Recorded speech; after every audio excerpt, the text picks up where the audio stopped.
Oh, thank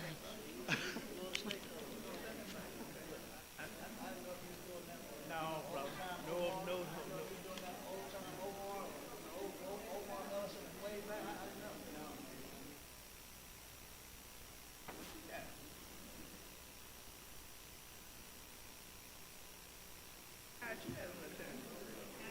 I said, should have been hired you as an attorney, Tim. you.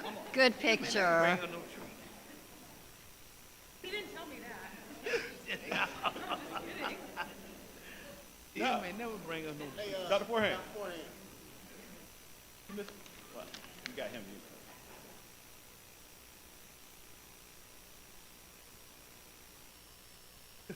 Great.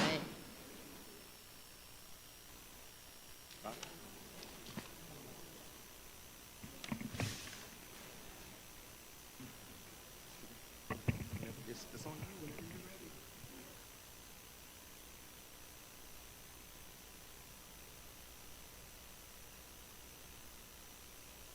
ready. Ladies and gentlemen, welcome to our December 5th meeting.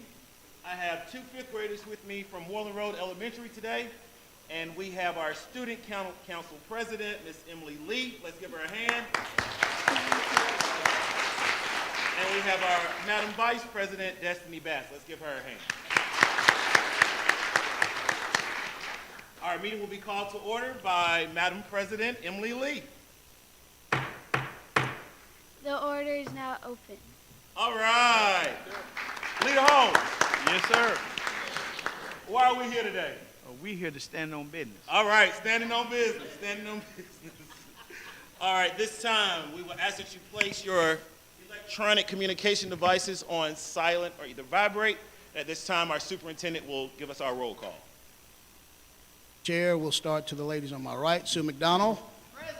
Barbara Jo Cook. Present. To the gentleman on my left, Mr. Zachary Holmes. Present. Will Doss. Present. Chairman R. Centel Brown. Present. Sir, we have a quorum. All right, we have a quorum. We are now going to move over to our prayer and pledge. Our prayer will be led by Mr. Bill Gates Doss. That's an inside joke. Look at everybody looking. Our prayer will be led by Mr. Doss, and our pledge will be led by Destiny Bass. That is what happens when you go on a retreat together. Let us pray. Father, Lord, we just thank you for this night. Lord, we thank you for Griffin Spalding County School System. Lord, everyone that is represented with teachers, students, parents, Father, faculty, and staff. Lord, I thank you, Father, Lord, that you'll continue during this holiday season to pour out your blessings. I thank you, Father, Lord, for the wisdom and direction that we need in this particular business meeting. And Lord, we thank you, Father, Lord, that you'll continue to allow the holiday spirit, the Christmas holiday spirit to flow. In Christ's name we pray. Amen.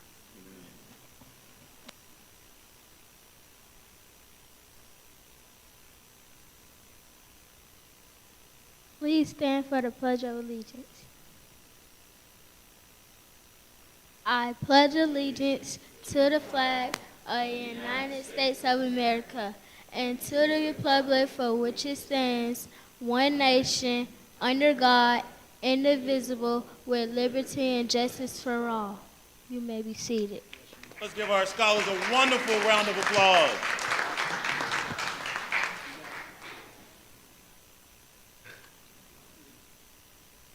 Yay.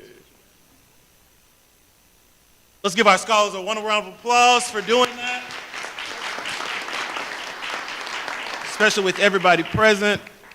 That's a great job, young ladies, young scholars.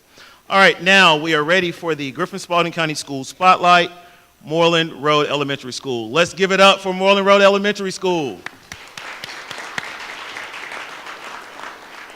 Let me tell you something about this particular school. How many scholars attend your school? 446 in grades pre-K through 5th. What is your school mascot? The Mighty Mustangs. How many faculty and staff members work at your school? We currently have 68 staff members. A quote from the principal on why you love being the proud principal of Moreland Road Elementary. I am thankful for the opportunity to serve as the principal of Moreland Road Elementary School. Together we continue to grow and build strong leaders who make a difference in our community. Our goal is to make sure every scholar wants to get up every morning, come to school, and enjoy their learning experience. High standards and scholars taking ownership of their learning creates the MRE First Class Leaders. What good things are going on at the school, socially and educationally? The 2023-2024 theme at Moreland Road Elementary School is First Class Leaders, where we feel the need to succeed. We are in year 2 of our Leader in Me journey, where our scholars are taking flight and ownership of their academic learning. Our learners continue to show tremendous growth and are well on their way to being distinguished learners.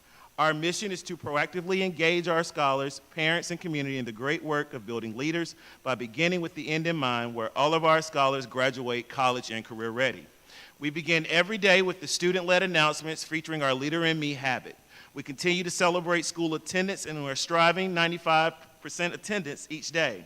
We celebrate scholars who exhibit the Leader in Me habits and academic achievements each month with brag tags at a student-led assembly. We are planning for our December school-wide MAP celebration for showing academic growth in reading and/or math with a winter wonderland party, which will include playing in real snow, making crafts, and enjoying snacks. Programs such as iReady, Progress Learning, PALS Reading and Math, and My Access Writing are being used school-wide to increase student achievement and support our school improvement plan. Intentional and consistent front of our students is rigorous, and instruction and consistent in front of our students is rigorous and uses grade level text. Keep our staff energized is also important. Our Sunshine Committee has inspired the staff snack carts, notes of thanks, and teacher realization room that is available 24/7. Amazing conversations, camaraderie, and team building take place in these rooms every day. Our Leader in Me journey with the 7 habits support our school community, promote diversity, equity, and inclusion. Our Hispanic Heritage Month, Red Ribbon Week, Bully Prevention Month, World Kindness Day in November, are moving into the holidays around the world to tour our students in December. It is our goal to always ensure that all scholars, faculty, and staff feel included and a part of the Moreland Road Elementary family. We are excited to be working with our community partners to include Vulcan Materials, Oak Hill Church, Griffin Spalding, McDonald's, Kona Ice, Chick-fil-A, Collier's Closet, and our local Kiwanis Club, Sugar Pops, and St. John Lutheran Church. These partners are a vital part of our community and provide us the on-the-ground presence for student celebrations. Moreland Road Elementary is excited about our parent-teacher organization and school council this year, which has an amazing group of active and supportive parents who are focused on providing positive experiences and fundraising opportunities to meet the needs of our school.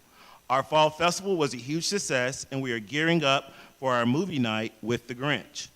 We are thankful for all of our scholars, families, community supporters, and staff members to help shape and build Moreland Road Elementary first-class leaders.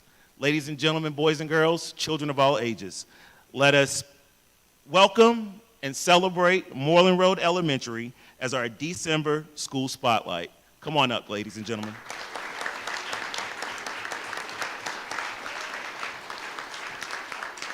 Moreland Road is in District 3, so Leader Holmes will have the opportunity to present the certificate.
Thank you so much.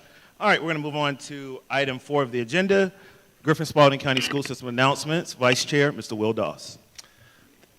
Here, tonight we have Anton Haven from Spalding High School. He is a sophomore there. Anton is involved in the Spalding High School Jaguars Region Champion football team, part of the Superintendent's Student Advisory Council, Spalding High School robotics team, and the Jags Wrestling and Key Club. He's quite busy. He plans to major in engineering, and as a sophomore, he still has a little bit of time, but he's thinking about North Carolina. But some of his other colleges are Georgia, Arkansas, and Georgia Tech, so we will pull him over to a Bulldog in the next 2 years. So if Anton is here, if you'll begin making your way over here, and as he's walking across, you'll also notice that his size and ability for football has got to be there. He has a little bit of a heritage there in football, as his uncle is Jesse Tuggle, and his cousin is Grady Jarrett that's playing for the Falcons now. So, but probably the most important thing as far as his academics is that his mother is our current district teacher of the year. And so we're very excited. I'm sure you're held to a high standard.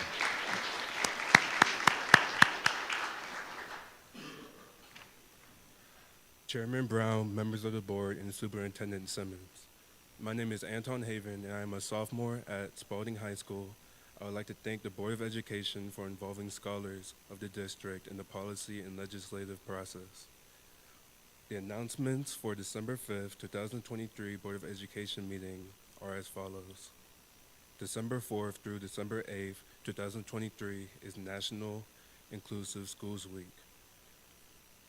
Griffin Spalding County Schools will be closed December 18, 2023 through January 2nd, 2024 in observance of Christmas break. Tuesday, January 9, 2024 will be a Griffin Spalding County Board of Education work session here at 216 South 6th Street, Griffin, Georgia at 4 p.m. Tuesday, January 23, 2024 will be the next Griffin Spalding County Board of Education board meeting here at 216 South 6th Street, Griffin, Georgia at 6 p.m. This concludes the announcements for December 5th, 2023. Thank you.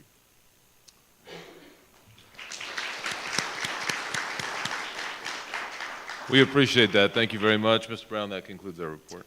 Thank you so much, Vice Chairman Dawes. This time we are going to go and move on to item number 5, the adoption of the agenda. What is the pleasure of this body as it relates to the adoption of this agenda? Second. It's been properly moved by the leader of this board, Leader Holmes of the 3rd, and seconded by the dean of this board, Mrs. Barbara Jo Cook of the 4th. All those in favor, please vote when your district is called. District 1, yes. District 2? Yes. District 3? Yes. District 4? Yes. District 5? Receiving constitutional majority, this item is adopted and passed. Next, recognitions. Ms. Sue McDonald. Thank you, Mr. Brown. First, we have obviously the Spalding High School varsity football team, Mr. Stikes. Dr. Simmons, Chairman Brown, and members of the Board of Education, we're joined tonight by members of the 2023 Spalding Jaguars football team. They're represented tonight.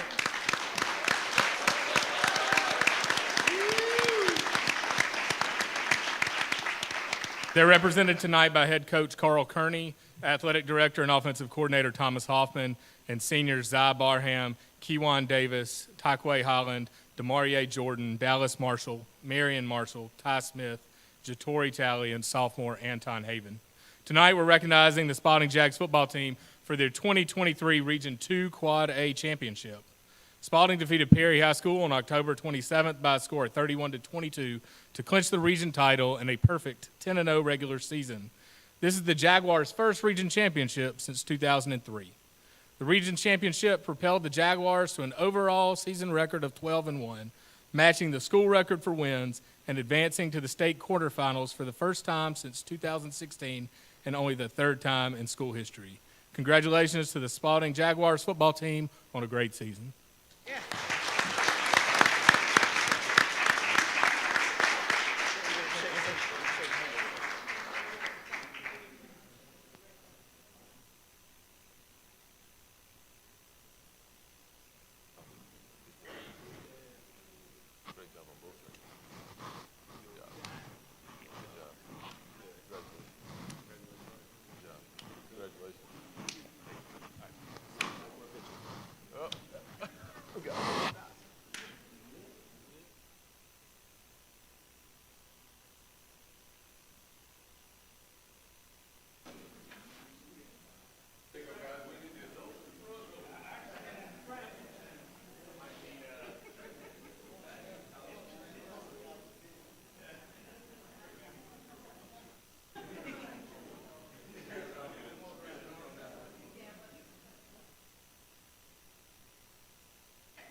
Mr. Sands, principal at Spalding High School, will you stand, please?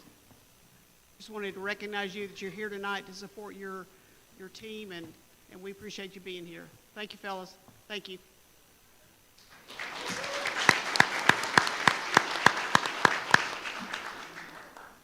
Next, we have Miss Sandra Long for the REACH Scholarship students. Good evening, Superintendent Simmons, Board Chair Mr. Brown, and the board members. The REACH Scholarship is a mentoring and scholarship program that provides college support for some of our most promising scholars. Each scholar will receive a $10,000 scholarship to attend a Georgia public college or vocational school upon graduation. Applicants are selected based on leadership, grades, behavior, and attendance. REACH scholars are assigned an academic coach and mentor who supports them through graduation. Our REACH scholars are sponsored by some of our community partners: Maruc and Vinegar, Brightmore Healthcare, the Kiwanis Club of Griffin, the Rotary Club of Griffin, and Chick-fil-A. GSCS is proud to award 6 REACH scholarships this year. Our newest 8th grade REACH scholars for the 23-24 academic year are Haley Wells from Rehoboth Road Middle School,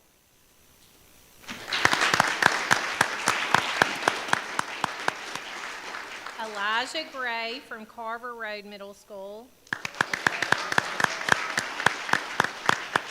Sayla Smith from Carver Road Middle School, Trinity Pitts Gray from Cowan Road Middle School,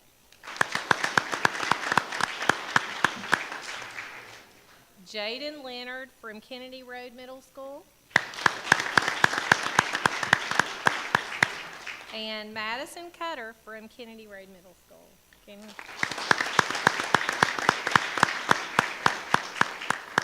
Congratulations. I can't wait to witness all the great things these superstars will accomplish in GSCS and beyond. Congratulations. Congratulations.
Good, strong handshakes. That always is impressive to me. Thank you for being here tonight. Next, we have winners of the District Christmas Card Contest. Miss Jeannie Wilson, our Fine Arts head honcho. Good evening, Chairman Brown, board members, and Superintendent Simmons. This year, GSCS held our 3rd annual holiday card contest, which was sponsored by our valued partner, United Bank. Amid the impressive submissions that we had, I'm delighted to announce that Justice Drake, a 3rd grader from Jackson Elementary, she is the first place winner. So let's give her a hand.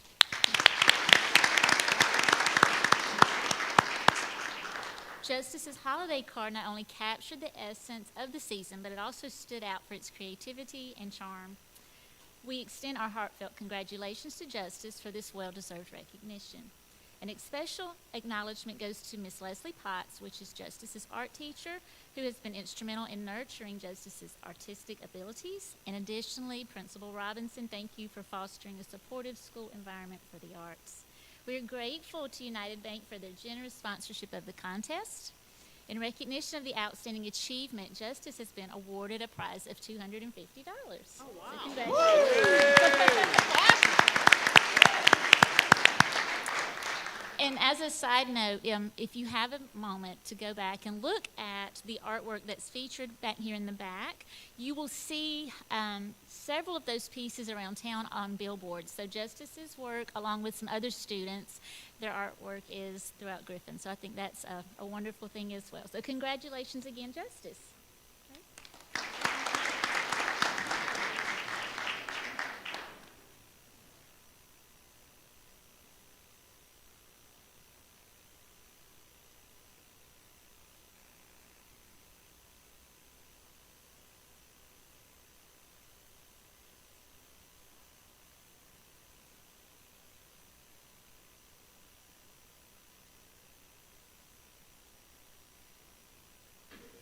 We're also joined by the proud principal of Jackson Rose, Julie Robinson.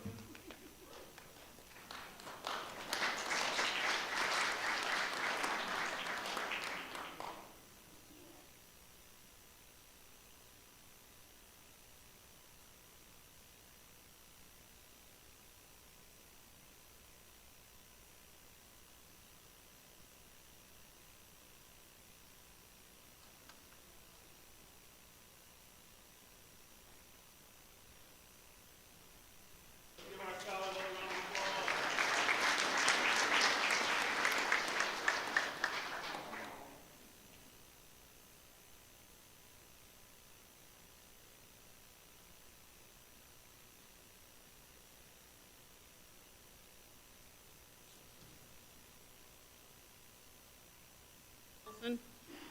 Next, we have Dr.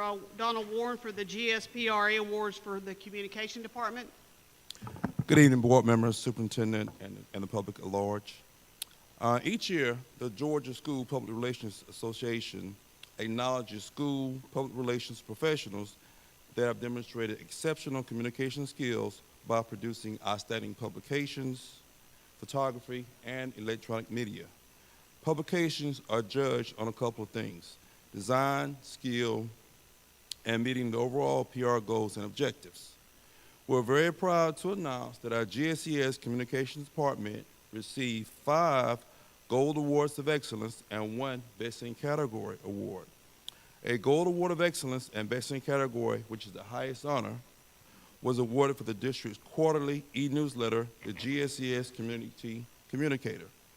The Communications Department also received Gold Awards of Excellence for the following: the GSCS Exceptional Alumni Video Series, the 22-23 GSCS Education Celebration, the newly launched GSCS website, and the 23-24 District Calendar.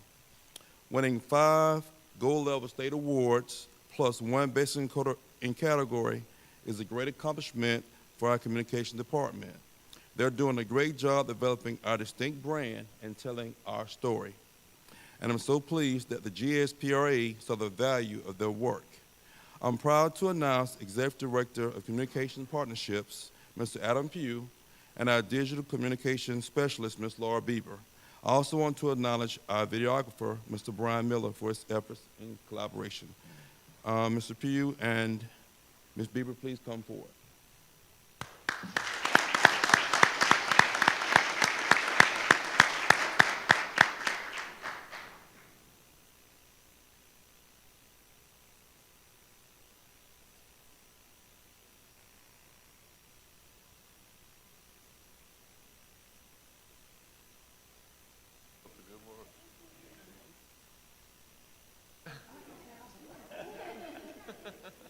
It's called clip-on.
Thank you, Dr. Warren. And Dr. Warren is still here to present Bruce Ballard the Rise Award. When I saw this on Twitter, I just yelled out loud. I cannot think of a more deserving person. Bruce, come on up.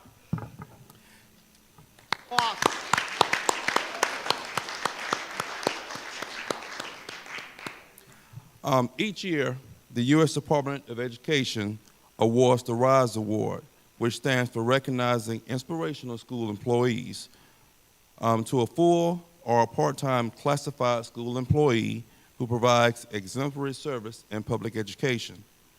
All schools and districts were invited to submit a nominee for the Georgia Rise Award. Nomination forms reviewed by a panel of judges composed of representatives from the Georgia Department of Education and numerous education organizations. The highest scoring applications were presented to Governor Kemp, who made the final selection of 2 nominees. On November 3rd, Governor Brian P. Kemp and State School Superintendent Richard Woods announced that GSCS Construction and Facilities Director Bruce Ballard as one of 2 winners for the 23-24 Georgia Rise Award. Mr. Ballard, along with Jenna Whitaker, an executive administrative assistant from Baldwin County Schools, will go on to represent Georgia and compete in the National Rise competition. Mr. Ballard is a loyal and dedicated servant to the school system and community. He is homegrown. He's alumni of Griffin High School, and he's an exemplary leader among our classified staff in the state of Georgia and very deserving of the Rise Award. Let's give him a round of applause.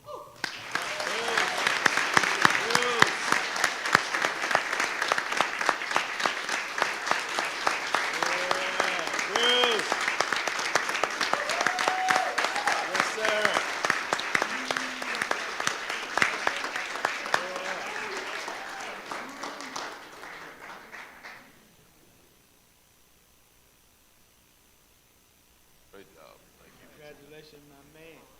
Yes, sir.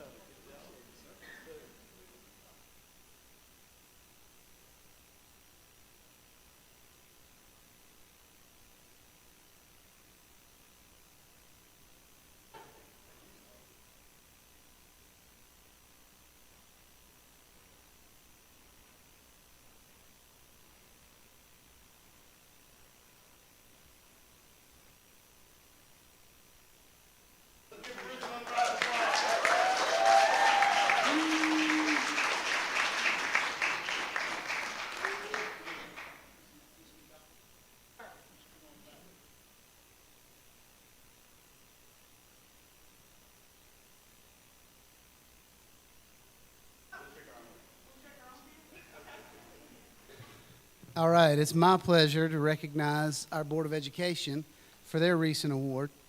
They received exemplary board status. The Griffin Spalding County Board of Education received an award for exemplary board status. Approximately 60 school boards receive this recognition each year. The GSBA school board recognition process is a 3-tiered process to assess the performance and governance teams. Each member of the Griffin Spalding County School System Board of Education completed at least 12 hours of training this year, participated in the Georgia Vision Project, and engaged with a committee of community members. Congratulations to board members Chairman Arsentel Brown, Vice Chairman Will Doss, Barbara Jo Cook, Zach Holmes, and Sue McDonald. This is the 5th consecutive year that the Griffin Spalding County Schools Board of Education has received this highest award available for school boards. Congratulations.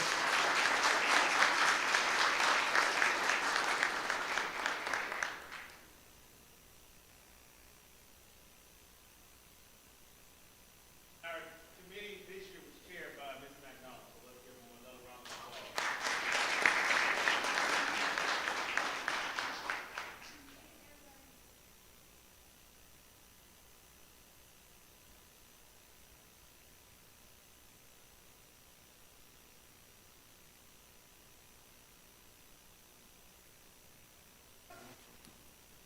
The Griffin Spalding County School System has also been named recipient of a Georgia School Board Association, GSBA, Leading Edge Award for 2023. Approximately 40 school systems throughout the state receive this distinction each year. This unique achievement recognizes the innovative design and implementation of projects and programs by school systems that are having a significant and positive impact on students. Recipients of this award are truly leading the way in student achievement and engagement. GSCS was recognized at the annual GSBA conference Friday, December 1st. Griffin Spalding County School System, and specifically Dr. Tiffany Taylor, Executive Director of Teacher and Leader Effectiveness, received this award for recent work to promote literacy. The GSCS RISE initiative stands for Reading Improvement for Student Excellence. Through the district's 0 to 5 initiative, a storybook-themed pumpkin painting partnership with the Griffin Downtown Council, new book vending machines, community reading programs like Real Men Read and Pumps, Pearls, and Books, storybook character meet and greets and story time at the Made in Griffin Second Saturday event, use of the letters and Orton-Gillingham systems in early grades to teach phonemic awareness, and the quarterly gathering of a literacy task force to continue to seek new and innovative ways to improve literacy among elementary students. GSCS is on the leading edge. This is the second consecutive Leading Edge Award for Griffin Spalding County Schools.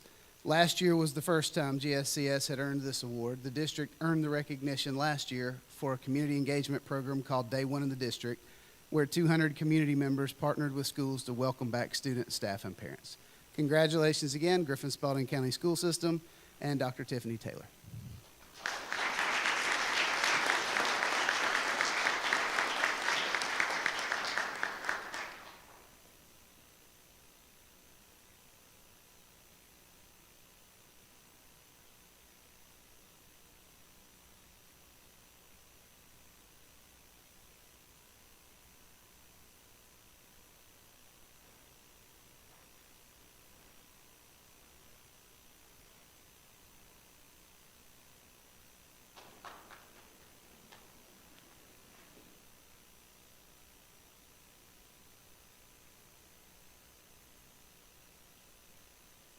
The board would be remiss if we did not acknowledge Adam Pugh, who supports our Board of Education, and when we apply for these different awards, and he's the one that puts it all together for us. So, Adam, we just want to say thank you so much to you and Laura for your support and dedication to our school district. Thank you guys so much.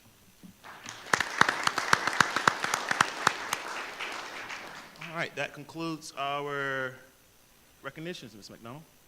Yes, sir, it does. Next item, FY23 GSCS Financial Audit Review, Ms. Demetria Fluellen of Malden Jenkins CPAs.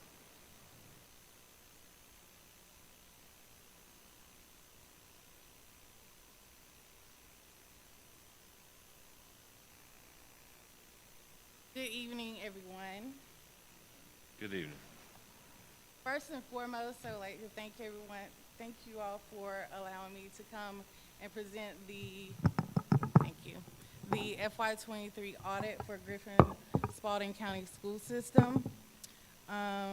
Again, my name is Demetria Fluellen. I am a senior manager at Malden Jenkins CPAs. I'm 100% governmental accounting, so I audit cities, counties, but I specialize in local boards of education. I am here presenting the audit on behalf of Hope Pendergrass. She is the leading partner over this audit. So I won't be up here long. I just have a few pointers, a few highlights about the audit this year. So the first thing is the fact that the school system submit and prepare an ACFR. An ACFR stands for an Annual Comprehensive Financial Report. What makes this so special is that only 12 to 15 boards of education out of 180 BOEs submit this audit and receive a GFOA certificate and an ASBO certificate, which is the highest level of financial reporting. So that in itself shows that management is committed to providing the highest level of financial reporting.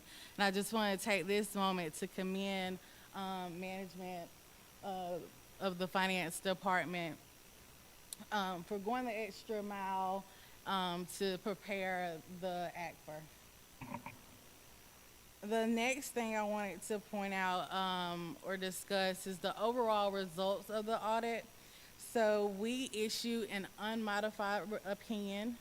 An unmodified opinion, another way to say it's a clean opinion, and that's the best opinion that a school board can receive. In addition to this, there were no findings. So again, thank you to management.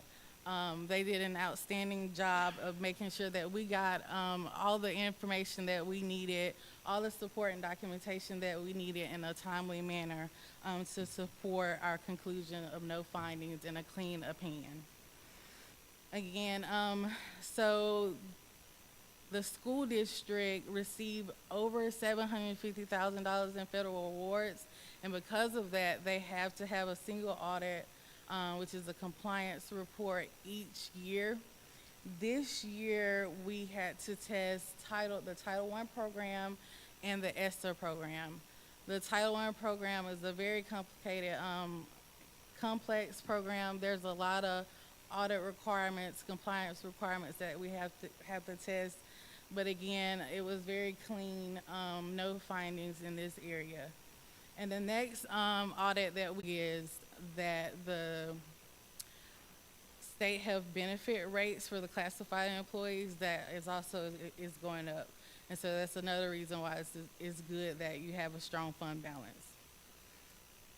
So those were the 3 points that I wanted to talk about. Again, good job in preparing an ACFR, clean opinions, no findings, and having a strong fund balance.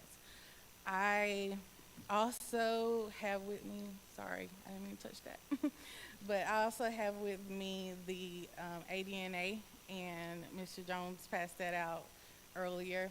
And so all this is the auditor's discussion and analysis, and it's just an overview of, who we are, who is Marlin & Jenkins, what services we provide. Also, it discussed like the required communications. There are certain communications that auditors have to discuss with management and to the board. So that's in there. And then we also have in there future GASB pronouncements. So we like to be ahead of or be current with the current GASB pronouncements, but we also like our clients to be informed about those pronouncements. And then the last thing that's in here is just information. We offer free CPE if that's needed to our clients. So there's information about that, of how you can get the free CPE. So if y'all have any questions at this time. All right, thank you so much, Ms. Fluellen, for that presentation. Are there any board members that have any questions to Ms. Fluellen at this time? All right, All no right. questions. Thank Thank you you. for your time. No problem, thank you so much.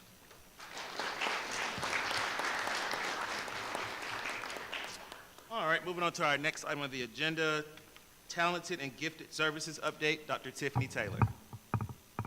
Good afternoon, Chairman Brown, board members, Superintendent Simmons. At this time, I am going to provide for you an update on our talented and gifted services. This presentation seeks to communicate effectively about our focus areas that are listed there on the screen.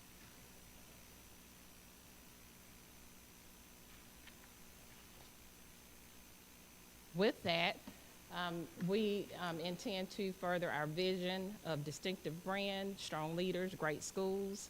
And we'll talk about how we aim to empower each of our students to graduate college and career ready.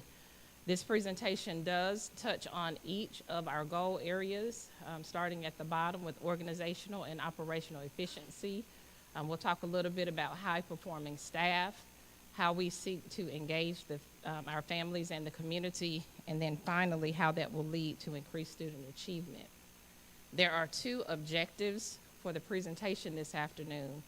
The first is to provide an overview of the Georgia Department of Education's guidelines for gifted education and also an annual review of GSCS gifted services, which will include program evaluation, eligibility requirements, and participation. And then secondly, it is my goal to bring some awareness to the current Griffin Spalding County Schools gifted services models for kindergarten through 12th grade.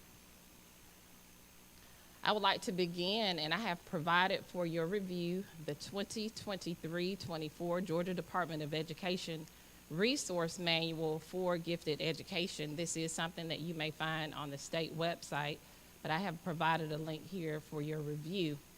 I would like to take us first to page 39 that states that the LEA, which is the local educational agency, shall evaluate its gifted program at least every 3 years using criteria that has already been established by the Georgia Department of Education. Our last 3-year review was in 2019, and so that was the last time that we did a comprehensive review of our gifted services models. Next, I would like to get into the referral process to make sure that we understand that on page 6 of the manual, it talks about an automatic referral. That is by which students are identified because of their achievement on a nationally normed assessment.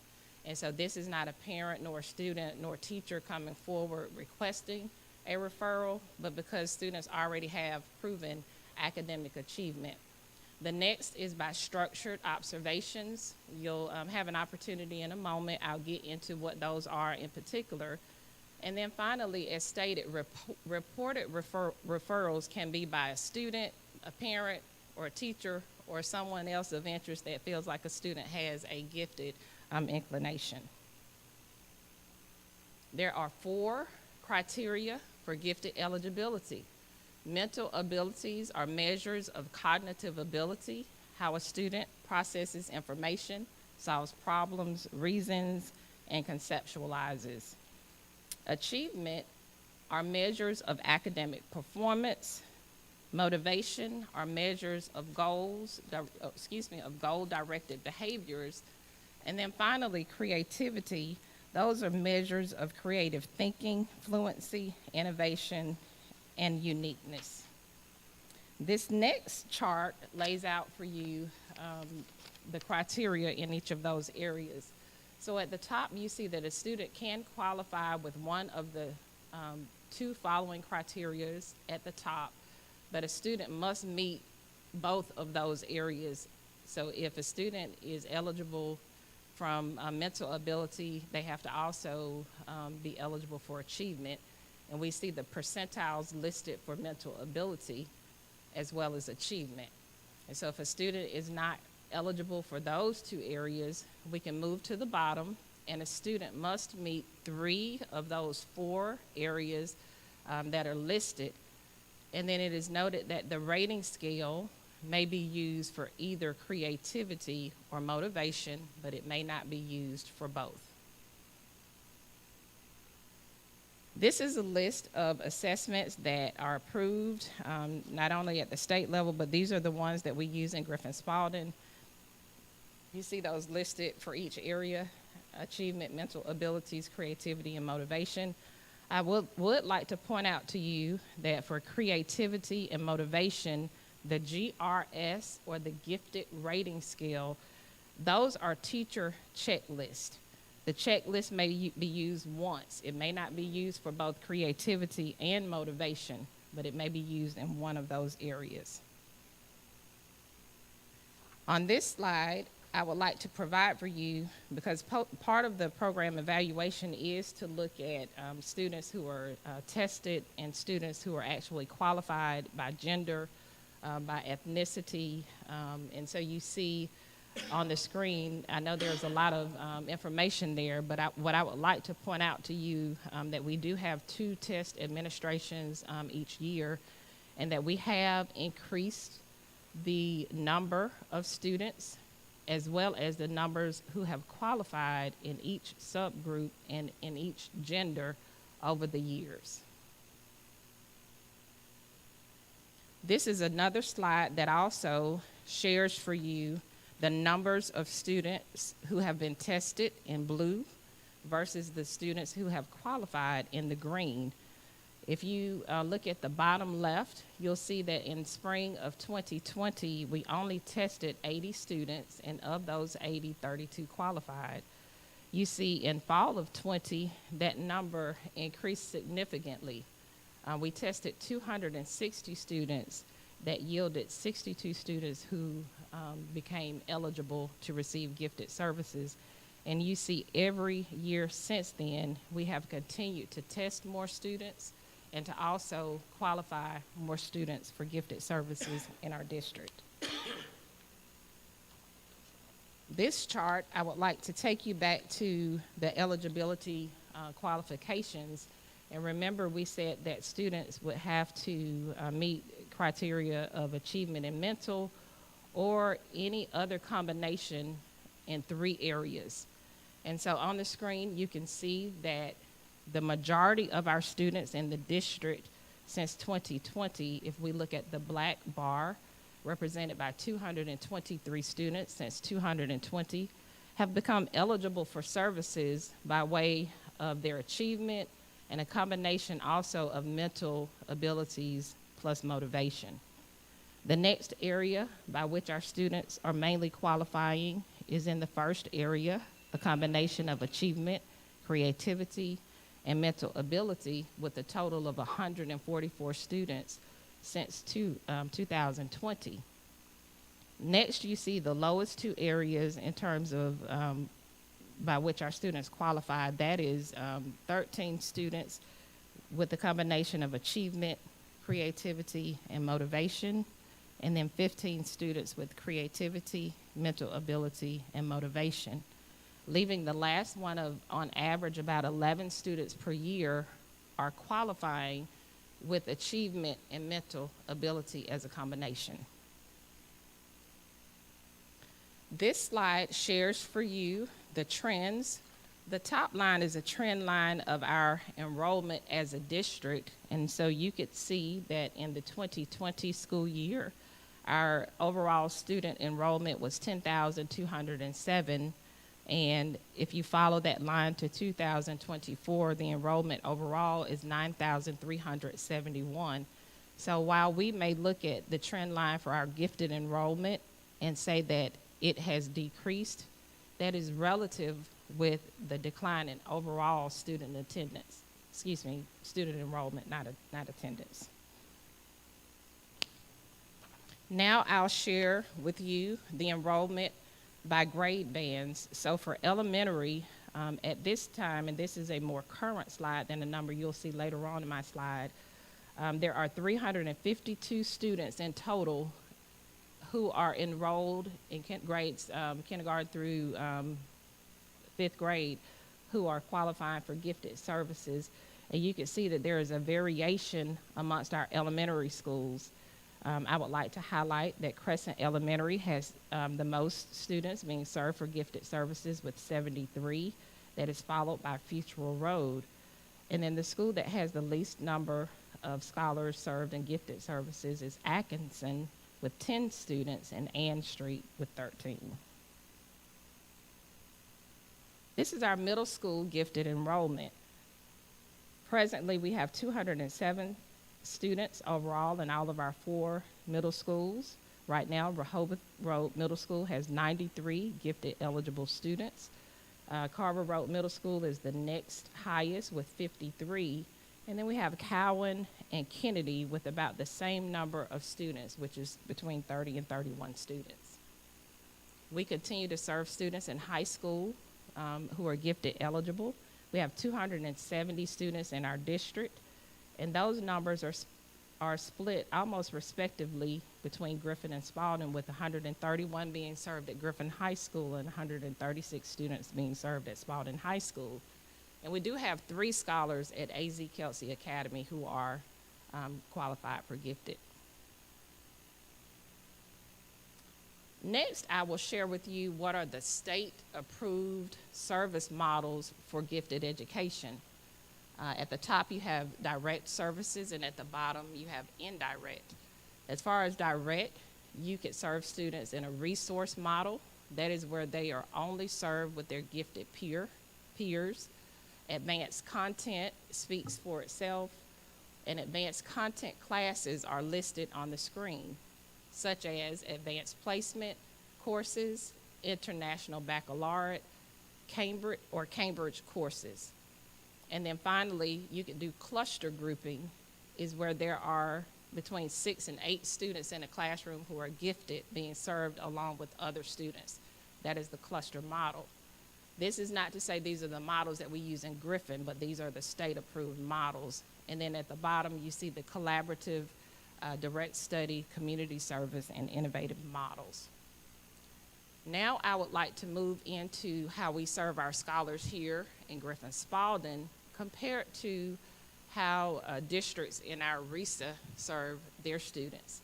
And so Henry County serves their scholars 5 days per week in the school with both the cluster and the collaborative model.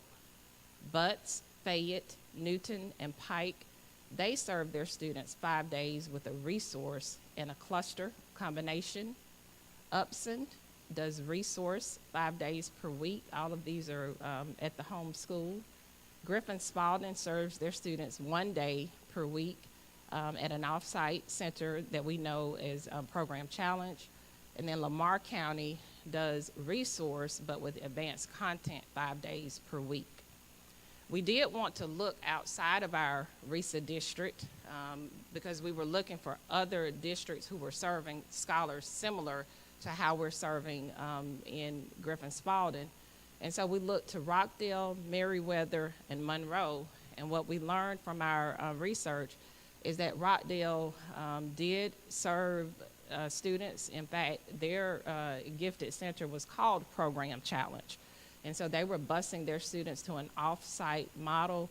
They have abandoned that model, and they have returned to a resource and cluster model back at the school. Meriwether is the same.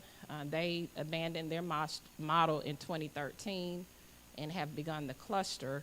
And then Monroe County in 2021, they have returned their scholars back to the school building, serving them with a combination of resource and cluster. I wanted to go into depth just a little bit more about our models. I have already shared with you what surrounding districts are doing and then what are the state-approved models. And so I'd like to share here that we have been serving our students from my research at least since 1999, I believe, around 1999, 2000, at the Program Challenge building. That is considered a resource model where we serve our students off-site with only gifted students, and that is a class 1 day per week. They leave their base school and travel to an off-site center. According to our gifted manual, we utilize interdisciplinary enrichment activities, and we differentiate the content and pacing. And at a minimum, students are served an equivalent of 5 segments of gifted instruction while they are at Program Challenge. And so in terms of the instruction that they are receiving enrichment through science, through social studies topics such as projects on law and justice, art, history, civilization. They have in the past had lessons on geography, some geometry, but those are supported by reading, writing, speaking, and listening. Many of us know of the famous Griffin Shake that they do. That is a project that our scholars love to participate in, and many of you have probably participated in that, and that is something that our students enjoy. And then also they are supported through field trips. In fact, I think they just took one yesterday, and they're looking forward to their 5th grade field trip that is coming up. Our 6th grade students are mainly served through the advanced content. And so we do, when possible, place the students in the classes where their strength area of giftedness is. We have been accelerating in mathematics up until this year when the state of Georgia implemented new standards and advised that we could not do the accelerated in math. Other than that, We are providing advanced content, and our 8th grade students are able to accrue high school credit before they leave the middle school.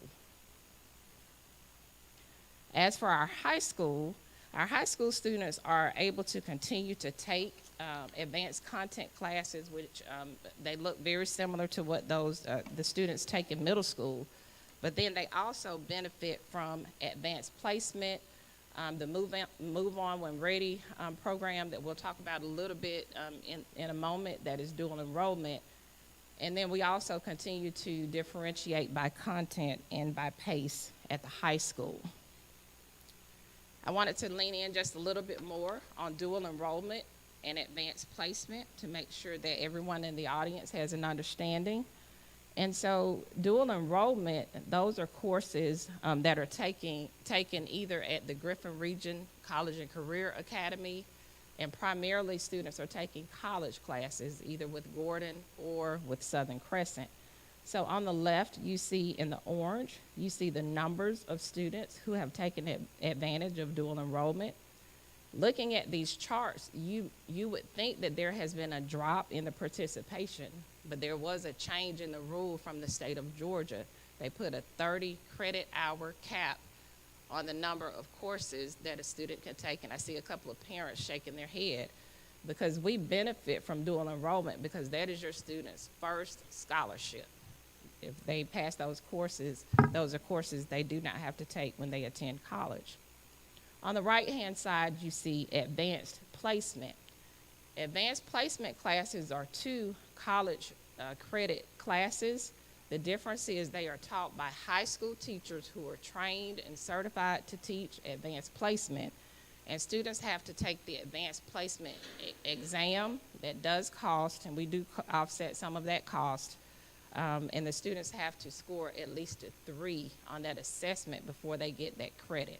So that is the difference in those 2 courses.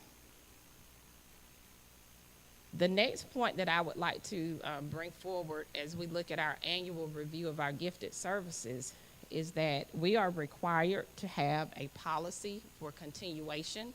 So once students are made eligible for gifted, we have to then look at their performance in gifted coursework. I'll read this statement.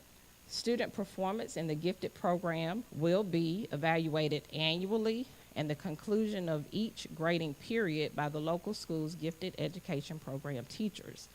This evaluation will be based on the student's performance in the gifted program classroom, and then parents will be notified as to whether performance is satisfactory or unsatisfactory. This comes from the Georgia Department of Education Resource Manual. I have highlighted for you one area that we have found is a challenge for us when we look at our elementary student continuation. The gifted program classroom are their courses that they take at Program Challenge. We are finding that there is some disconnect with how students are performing at their Program Challenge enrichment courses as opposed to how they're performing academically in their core reading, math, science, and sometimes social studies, mainly reading and math. And so I have listed here for you that according to MAP, which is an approved achievement measure to qualify students for gifted services because it is a nationally normed assessment. So in order for students to be tested into gifted, we don't compare them to Griffin Spalding, we don't compare them to the RESA, we don't compare them to the state. We have to compare their performance to how they are performing against students nationally. And so upon this year's review, the average reading percentile for our K-5 scholars on the MAP assessment is at the 74th percentile. And so what that means is that our scholars are performing 74%, they're performing better than only 74% of other students nationally. When we look at math, they're performing better than only 70% of students nationally when it comes to math. That is an area that you'll see in a moment that we do have to respond to based upon this year's review. And so I'll go ahead and get into the findings. And so upon this year's annual review. Our students in K-5, we do know that they are losing 1 day of instruction, core instruction each week. And when we looked at the RESA, this is less service than the comparative districts. There is limited collaboration between our program challenge teachers and the base teachers. And then there's limited identification and differentiation strategies for gifted students back at the base school. Further, we recognize that our K-5 students are losing that instructional time due to transportation delays. And I will be transparent to say that our PC students are not immune to the overall transportation issues that we have in the district. And so just as we have transportation issues with getting our scholars to and from school sometimes, our PC scholars are also impacted by that, because sometimes they are having to arrive at PC a little bit later and they lose instruction. Further, our K-5 continuation practices that I just mentioned, which evaluates students' continued academic progress, is based upon the enrichment instruction and is not based upon their academic performance and their reading and math. And we recognize that that is a disconnect, and we seek to improve that. For our 6-12 students, our 6-8 students and our 6-12 students, in this review, we recognize that they are receiving comparable services to other students in our RESA. Based upon the findings that I've just shared with you, we wanted to provide some solutions this school year, which is a pilot. This is no way an intent to close program challenge, contrary to some of the information that has been incorrectly published. There is no intent to close program challenge, but we do have a strong intent and desire to provide additional services to fill the gaps that we have recognized that our scholars have. And so currently we have 371. My previous slide did not include kindergarten. I showed 352, so my correction there. In total, we have 371 elementary scholars. And so our pilot, we seek to work with 4 schools. Those schools are Futrall, Moreland, Orrs, and Crescent. We selected those schools because those schools, as you saw in my previous slide, they have the most gifted students there. And then they also had gifted certified teachers already in their building. And then they also had principals who are very versed in gifted education and who could serve as strong leaders to lead the pilot. And so we are looking to impact 7 third graders at Futrall, 8 third graders at Moreland, 6 at Moore, and then 21 scholars in the 5th grade at Crescent Elementary. I'll also just take this opportunity to share our communication efforts. It was our efforts to respect the parents of these pilot schools. And so last week we met with each of these parents individually to explain them what our desire is and what our need is, and what we wanted to do to improve our services for their students. And out of respect for those parents, we did not announce this to any other parents. It was not our intent to alarm any parents, because this does not impact all 371 of our scholars. And so again, you see the comparison that right now we're using the resource pullout model, and we mainly focus on science, and I have Stan corrected that we also provide some instruction in social studies and some of those other topical areas. So what we will be moving to is a cluster model in these 4 schools. And so what that means is that a total of 42 students, they would remain in their school from January until May during the pilot period, from January until May with their teachers. It would be a cluster model with a gifted certified teacher. I believe some of those teachers are present here with us tonight. And then also a program challenge teacher. The reason that this conversation continues to come up in subsequent years, because we are required, as you see in the gifted resource manual, to annually look at how we are doing, how are our scholars performing, how is our model landing. And so, yes, we do kind of bring that conversation back up probably around every 3 years, because we are required to go back and revisit the services that we're providing. And so we found that we want to focus on reading and math at these 4 schools, and not only serve our scholars the 1 day per week off-site, but to give them additional services. So 5 days a week, they will be receiving services from a gifted, actually 2 certified teachers, because they'll get 4 days from their gifted certified teacher and then push in 1 day with their program challenge teacher. We know that environment is very important to our parents. When we say environment, that is the opportunity to get with other gifted students so that they can begin to explore and really extend their learning. And so during the win time that you're already familiar with, that is the time that 1 day per week the program challenge teacher will be able to provide that same type of instruction that they do off-site, but they'll do that at the base school. And then the other 4 days, the gifted teacher will teach that group of gifted students on-site at the base school. I want to go further and just share what does that look like in a schedule. So right now, our students arrive at Program Challenge between 8:45 and I said 9:15 because I've already been transparent with you to let you know that we do have transportation issues. And we know that back at the base school, instruction starts at 7:30. But our scholars, once they get on the bus and they are transported, they get there no later than 9:15. And a typical schedule, they may be doing science content. This is what we're focusing on this semester. Depending upon the grade, they could learn about weather, matter, rocks, minerals, or even the science fair in the morning. And then in the afternoon, after lunch, we begin the enrichment activities. And they could participate in activities such as makerspace. It could be art, coding, or theater. They have their recess, and they return back to their school around 2:30.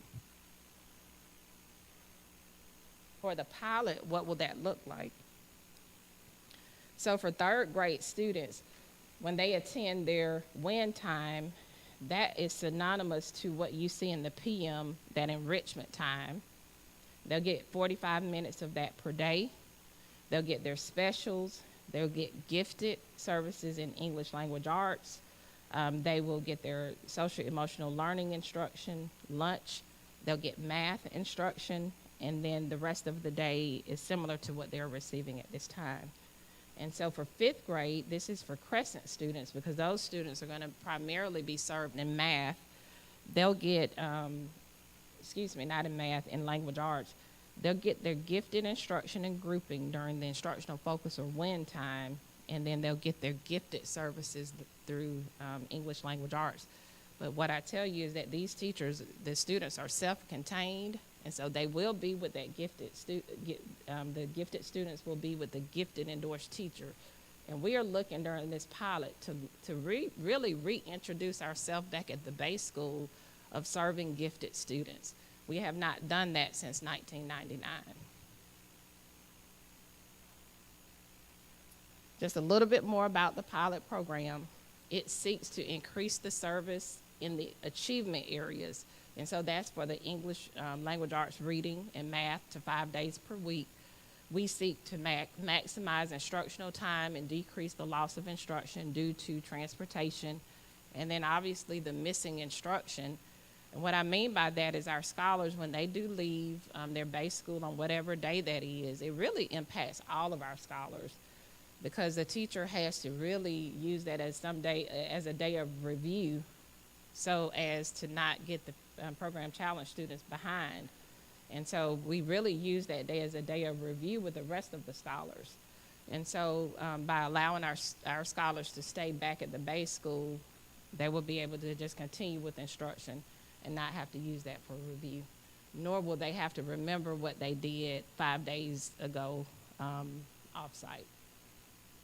We seek to increase the collaboration. We want our teachers to collaborate. We want to see the grading that's happening at Program Challenge to meet the grading that's happening back at the base school so that we can do the final thing, which is to monitor the progress of our scholars in all of the content areas, and we seek to do that while continuing to offer enriching field trips, as we've mentioned, and activities at the Program Challenge Center. So in conclusion, this is my last slide. What are our next steps? It's two-part. One, we do not seek to leave any parent or community member out. We will put together a gifted services task force. Some of the members will be parents, teachers, students, central office, and we'll have a Board of Education member. And I did not list a community member, but that member is very vital to us, and they will be part of this task force. We will begin to look at the data, which includes quantitative and qualitative, which is the achievement data, looking at milestones, looking at how do we fare against our RESA counterparts, how are we faring in the state of Georgia, how are we faring nationally, looking at the model and looking at the funding.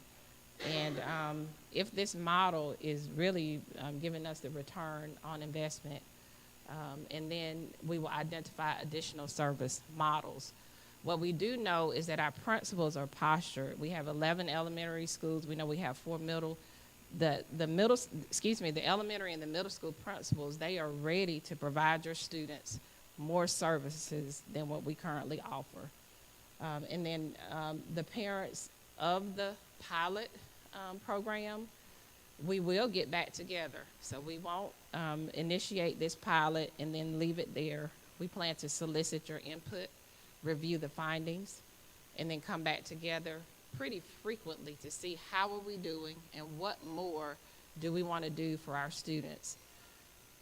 Finally, the building educator capacity.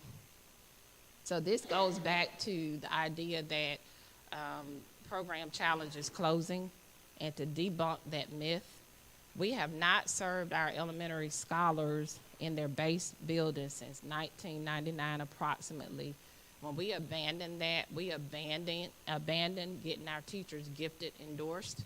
They must be gifted endorsed in order to teach a gifted class.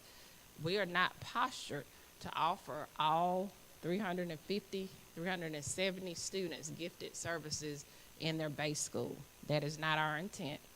But we will begin to build our educator capacity. That means increasing their training and their ability, increasing the talent find. You saw some of that in my presentation where we went from 80 referrals, I think, to 160. That all came along with professional learning so that the base teacher, who does spend 80% of the time with the scholars, ability to be able to find gifted characteristics in the students and be able to respond to those. And then finally, other relevant professional learning that we may identify during the pilot program. So this concludes my presentation on just an update of our gifted services in Griffin Spalding. Thank you so much, Dr. Taylor.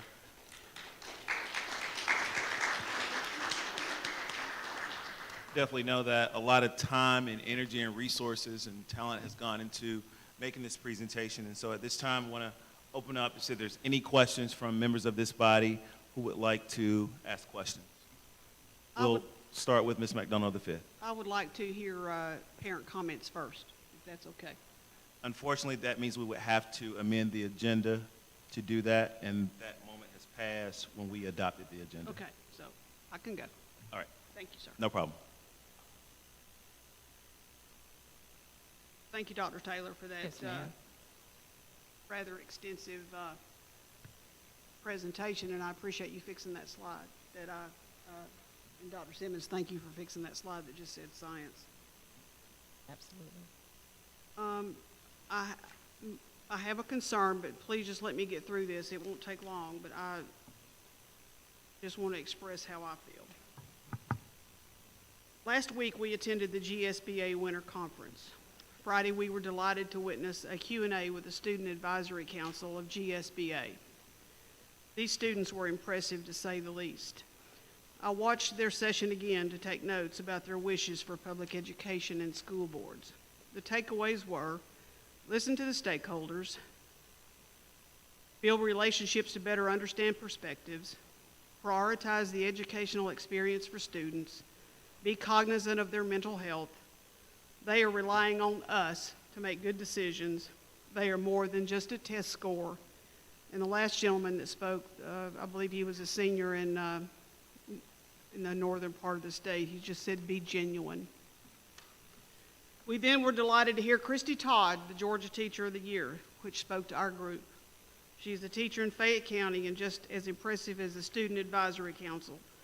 Her takeaways were many in nature. The one picture I took while she was speaking to our group was, when we elevate teacher voice, we elevate the teaching profession. And I could add, when we elevate parent voices, we elevate the teaching profession. I also could say, when we elevate teacher voice, we elevate students' part in this.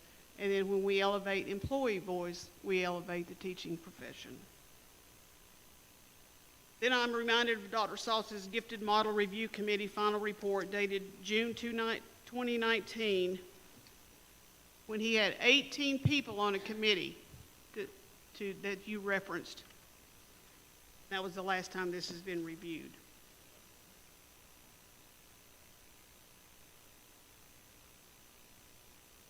Then I was sent a picture of a bulletin board currently at the PC Center stating we are better together, with class pictures from around the center. Some of the comments from the stakeholders I will take the liberty to read, because I have these questions myself.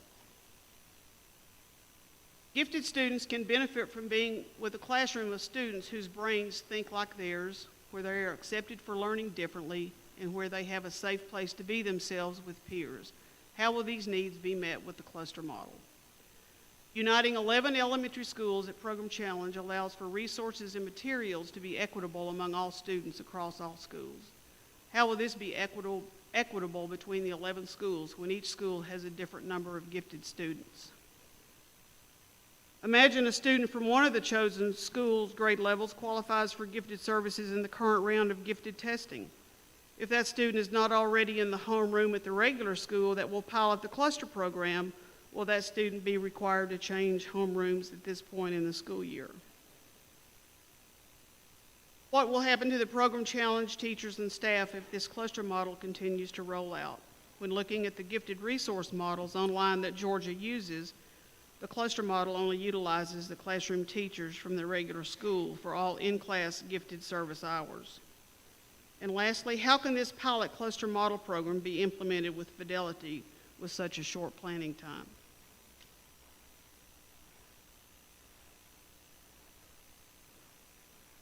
I don't think, and I cannot support at this time, although your presentation is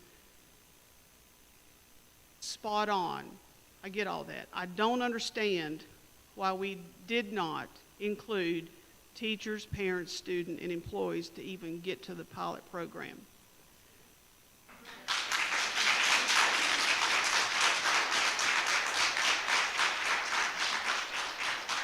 And if anyone knows anything about this school board, and this December will be my 5th year, and I am honored to sit in front of you tonight and say, we want teachers, parents, students, and employees included in big decisions of this magnitude, because it affects a lot of families.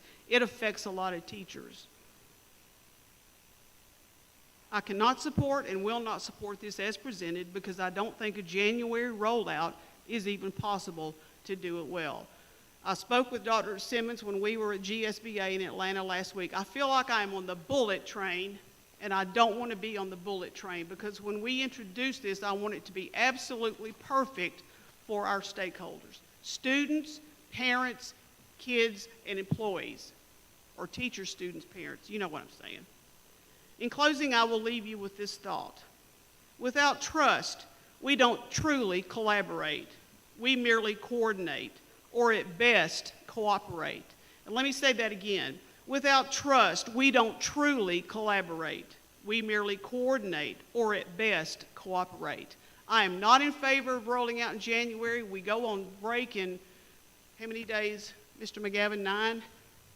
8? I have been in touch with the teachers at Program Challenge. I have been in touch with the teachers at Program Challenge, and although I think there's no one in this district that doesn't want to serve our gifted students better than we are, but everyone has to be at the table to make that happen. That is my only thought, because I don't think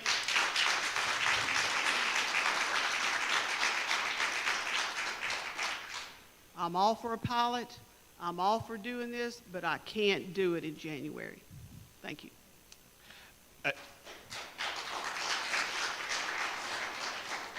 There were some questions that you asked. Would you like those answered at this moment? Ms. McDonald? Not really. I just had some comments is all. Okay. All right. Thank you, sir. Thank you. Are there any other board members that have questions? I do. Okay. We'll go to Mr. Doss, and then we'll go to Mr. Holmes, and then I'll close out. Obviously, you talked about a pilot, and it's a small percentage of those students. And then one of the other things you talked about is that we would not even be prepared to end something to take it to the school because we don't have teachers trained in that. Do you have an idea of how long it would take to do that process of training those teachers? Is that something that's going to take a year? I don't know what those certifications are, that they have to have. What does that look like? I'm not for sure, but I think a gifted endorsement, I'm going to say takes about 6 months of time. And I would like to just point out that when we talk about the pilot program and beginning that in January, I would doubt that any of our teachers have any lesson plans already prepared for January. The other question that I have is, to do this in January, we're talking about asking 42 students, which is 42 families, could be a few less families than that, to make that shift, to make that change. I think the pilot is obviously the way to, if you're going to make a change in something like that, is to do that. Obviously, everyone having the input is huge and is important. Talked with a couple of parents. One parent said to me, it would devastate my child to have to make a shift in the middle of the year, that the way that she has to parent is she gets her child to go to the other 4 days of school because she gets to go to Program Challenge, and I have had some of those type of parenting experiences in my own life, and you use what you can use to make those things happen. So if there is some extenuating circumstances within those 42 people, is there a process that is in place of how that can be addressed? I know I had mentioned this to Dr. Simmons, and he had mentioned the possibility of that, so I don't know who wants to answer that question. Sure. But what I will say is that we have met with all of these 42 parents, and as of yet, I am not aware of any extenuating circumstances. The principals may be.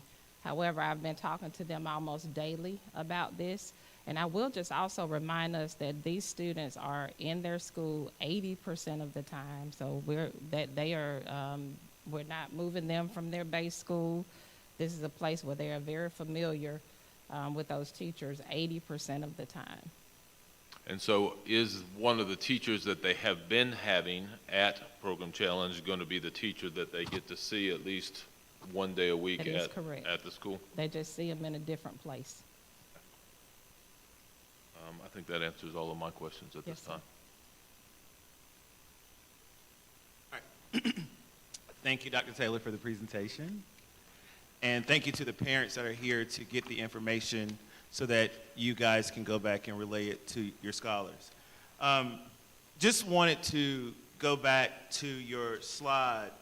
We're going to talk about the assessments that are used in Griffin Spalding as well, because I think this is a very educational process that the parentals and community people that are here, that they need to understand and know about the gifted program and the assessments and the tools that are used while their scholars are benefiting from the program. And so, and it may go through a series of questions, Dr. Taylor, where I'm going to just ask you a yes or a no, or if it's true or if it's not true. But is it true that in the last 3 years, we have increased the number of screeners in order to see the number of scholars who are able to be selected in the gifted program? That is correct. That is correct. All right. And can you tell me, is it not true that probably within the last 3 years there were maybe 2 or 3 assessments or screeners used, that now, according to the presentation that we have, there are at least 14 screeners that are used to identify our gifted and talented scholars? Perhaps. I don't have that. So under comprehensive achievement, list there's with me. 3. Under mental abilities, there's 4. Under creativity, there's 3. Okay, in and under total, are you just adding Yes, everything in total, together? 14. Okay. So is that true? Yes, sir. All right, thank you. All right, and so to the parents that are here, we want you to know that we have heard you, your emails, your phone calls, and so in hopes that we're able to provide some clarity as to what the next steps are, so that you understand the education process and you understand the program that your scholars are going through. And so one of the things that I would ask moving forward is that at least a total of 19 to 20 people to be on the committee. You have listed in the presentation those people, but I would like to be more microscopic in looking at the total of people. So at least 6 to 8 parents to be provided for that committee.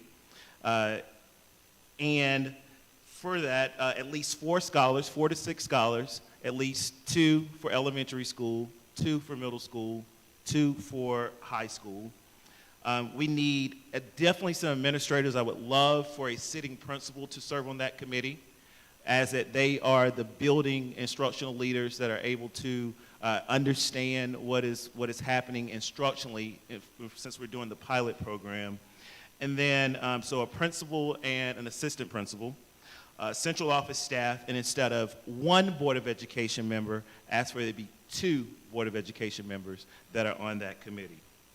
Also, in your timeline, it looks like you had January to February of 2024. So could we extend that to May of 2024?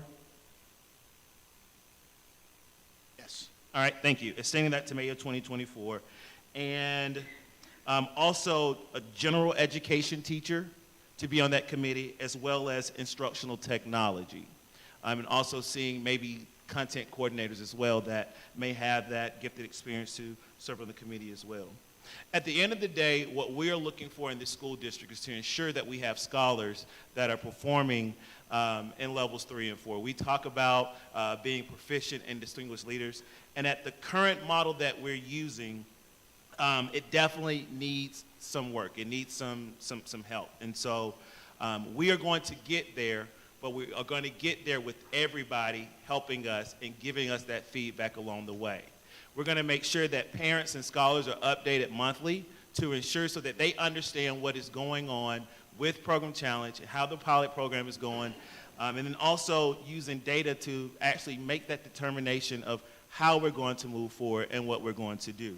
And I think if we can do those things that have been listed, Ms. McDonald had great points, Mr. Doster II had amazing questions as well. So I think if we're able to use that influence of our parentals and of course our scholars and all the other stakeholders at the table, I think that we can come up with a model that will be pleasing to our community, a model that would not be rushed, but is well thought out, and we have the qualitative, quantitative, and mixed method data to be able to make that decision.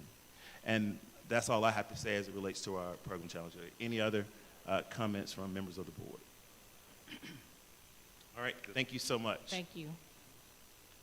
Next up on the agenda would be public comments. Public comments. We have quite a few folks who have signed up for public comments. But before we do that, just want to make sure that we are aware of the guidelines and public comments policy. Any individual desiring to speak is requested to give his or her name, address, and group, if any, if he or she is presenting. The speaker is expected to address the board and not the audience. The presentation should be as brief as possible, yet should include all information considered important by the speaker. Unless an extension of time is granted, each speaker shall not exceed 3 minutes, and we are not cutting any time. You will have your 3 minutes to speak.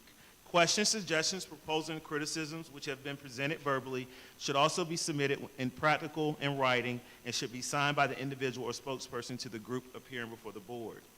Persons appearing before the board is reminded as a point of information that members of the board are without authority to act independently as individuals in official matters.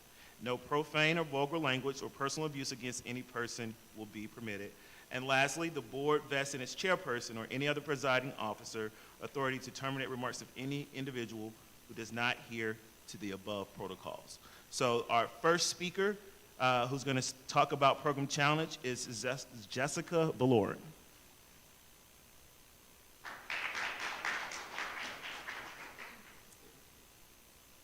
Good evening. My name is Jessica Valoren, address 1954 Honeybee Creek Drive, Griffin, Georgia. Thank you for being here tonight and allowing me the opportunity to speak before you. I know we all just want what's best for Griffin and our children. With that said, I understand why some principals would like to change from Program Challenge's resource model to the cluster model. I also understand why some board members and other relevant authorities not only wish the same, but would like to repurpose the actual Program Challenge Enrichment Center located at 205 Spalding Drive, Griffin, Georgia, for purposes outside the scope of what it is currently being used for. On the principal side of things, and Dr. Tiffany Taylor, there are concerns with the drop in PC Kids achievement category map scores that have gone down within the past 3 years. According to the data, it appears that this is partly due to COVID and other factors like students still frequently missing school due to illness. Let me give you an example. My daughter Roxanne is a 5th grade Program Challenge kid. She missed school twice last week due to flu symptoms that many other students around her had also experienced. This Sunday, she didn't get the best of sleep because she was ill. Yesterday, she took her state map test and dropped 4 points compared to when she last took it. Now, this isn't just Roxanne. This is many families with many kids in our school system. Perhaps instead of taking a risk and pouring energy into a pilot cluster model, our energy and time would be better spent improving the sanitation procedures at every school. On the GSCS board side of things, and Dr. Taylor, again, it looks like perhaps there's some type of budgeting issue. Many of us parents have been studying the budget on opanga.gov and the expenses, and we all agree that these funds could be allocated better. It would take me all night to prove and explain how this could be done, but we see that the funds are perhaps being poorly distributed and it could be improved. In conclusion, I would like to ask a simple question on behalf of myself and the over 200 people who e-signed our online petition this week called Save Program Challenge on change.org. Can we please just keep the Program Challenge's resource model at all schools and the Program Challenge Enrichment Center the way it is? Thank you.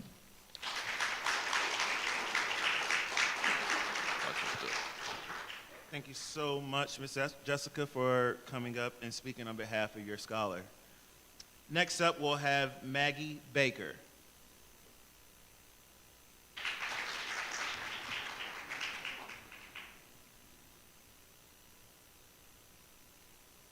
Good evening, everyone. I'm Maggie Baker, 101 Kayla Court, Griffin, Georgia. I'm a member of this community, and 3 of my children have gone through this incredible school system. 2 of them currently are. Tonight I speak from a place of profound concern. I wasn't asked, I wasn't emailed, I got no communication whatsoever about even needing to address the current program. I think I'm echoing sentiments, I believe, by a lot of parents that the preservation of the current system is really important. My child loves it. it's change, we know, is inevitable, and it always comes from a place of noble intention. However, we have to contemplate changes, and the cluster model seems like we haven't given it due diligence, even in a pilot sense. I support moving that down more, but I feel like we just haven't been able to give it due diligence as of yet. There's a lot of concerns like isolating children. My child in the cluster model, if in the pilot program, would be of only 2 students in her grade level. 2 students. And she loves being around her buddies at PC. The implications kind of also extend to our teachers. What are we putting them through to get them up to speed to do this? Is that even fair to ask of them? They are heightened stress and burned out as it is, and it's a workforce that is already giving their entire being to their work. Asking them to get this certification in 6 months so they can go for a pilot program just does not seem fair. And lastly, the disparities. Just the differences from one school to the other, like how many students. Would we be able to provide the same services we currently provide at the Enrichment Center, which already has all of these resources? Would these other schools even have a tenth of that? Would these other schools be able to provide equal among themselves? So there's a lot of questions there, and I don't think that's been thought out either. But I trust that you'll all deliberate meticulously, and I am sure it's in good hands, and I really appreciate you, Ms. McDonald, and Mr. Brown, for all you have said, and I think now we parents actually feel heard, and I appreciate it. Thank you. I do want to say, if you are speaking, if you signed up for public comments tonight, Ms. Ray, can you please raise your hand? Can you make sure that Ms. Ray has your email address before you leave? If you have signed up for public comments and you get up and speak, can you please make sure that Mrs. Ray has your email address before you leave today? Thank you. Our next person is Kim White.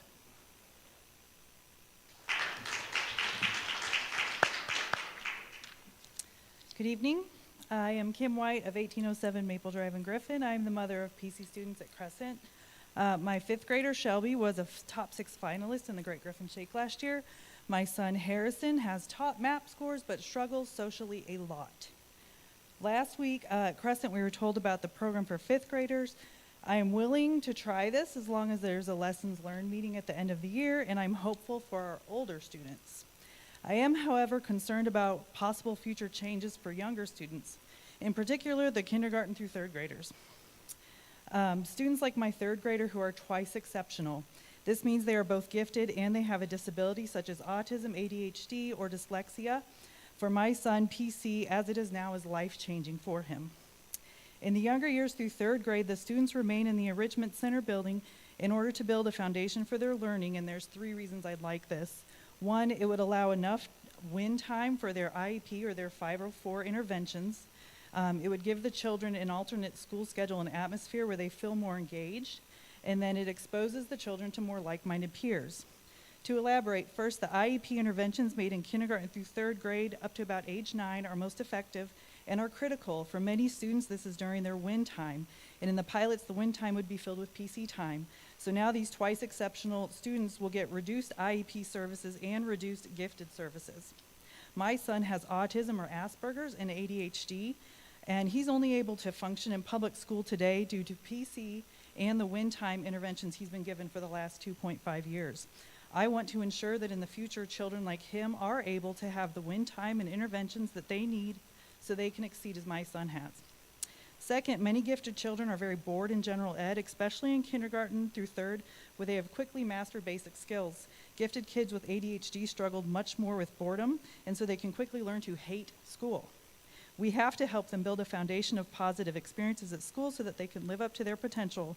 1 day a week to focus on science and creativity helps my son to endure the other 4 days a week in general ed. Finally, the district's unique program challenge model at the PC Enrichment Center benefits students developmentally and socially. Students from all 11 elementary schools get to spend 20% of their week with one another. These twice exceptional children thrive among like-minded peers. Alternatively, in general ed, they can feel like they don't belong, thus learning to loathe school. If school remains isolated for PC, how will the smaller schools' gifted population fare? Will these children find a place where they belong and learn to love school, or will they become bored and then a disruption and then not live up to their potential? In summary, please do not reduce the win time intervention for any twice exceptional student. Also, please do not take away the enrichment center PC environment where these young K-3 children find each other and ultimately learn to love school, building a foundation for their future education and careers. Thank you.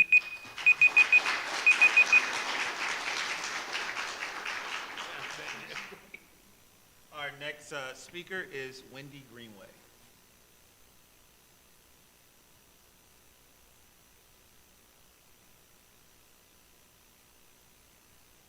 Sorry, horizontally challenged, or vertically, well, both. I'm Wendy Greenway. I live at 314 Sammy Circle here in Griffin. I have had 6 children go through Program Challenge. Our oldest is currently completing his undergraduate degree where he's majoring in biology as a pre-med student, minor in computer science, so a little bit of an overachiever. Our littlest one is in 3rd grade, so we currently only have 2, so 4 have kind of graduated the program. The first thing I would like to say is I have spent the entirety of my adult life marinating in evidence-based practice. Not representing Emory, but I didn't have time to change. So, and that was my first concern.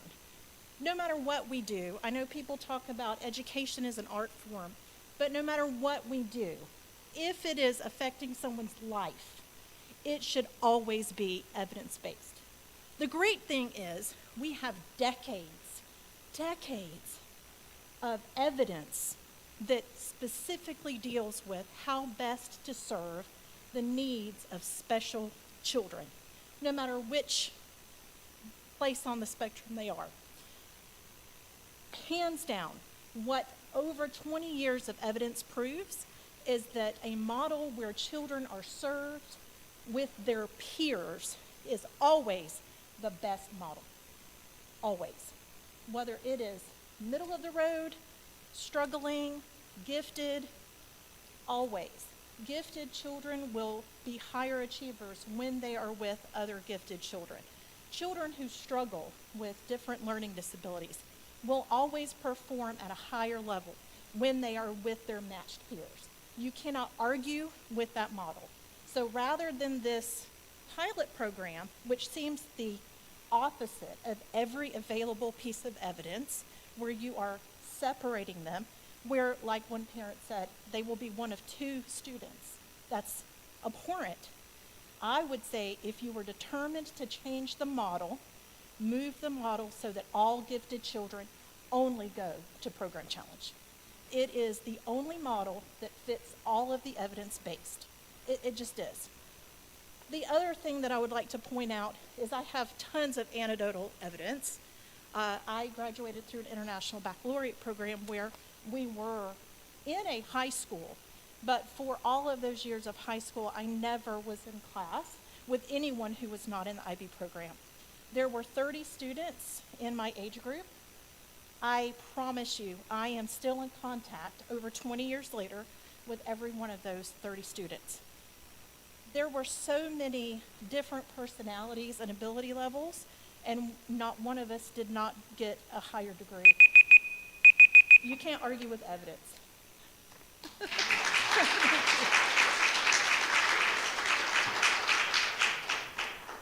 All right, next up we have Shannon Martin.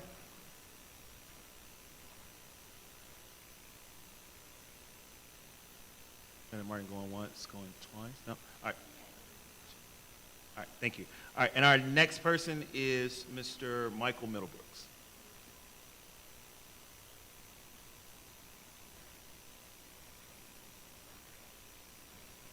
Thank you so much, Mr. Middlebrooks. All right, so that concludes our public comments. We'll take a 2-minute break to allow our guests to leave.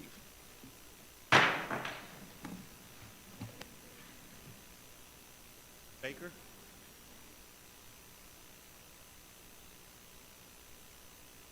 Ms. Baker, Maggie, Kim, and Wendy, make sure you bring come to your email addresses.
Ain't got a cookie. Oh.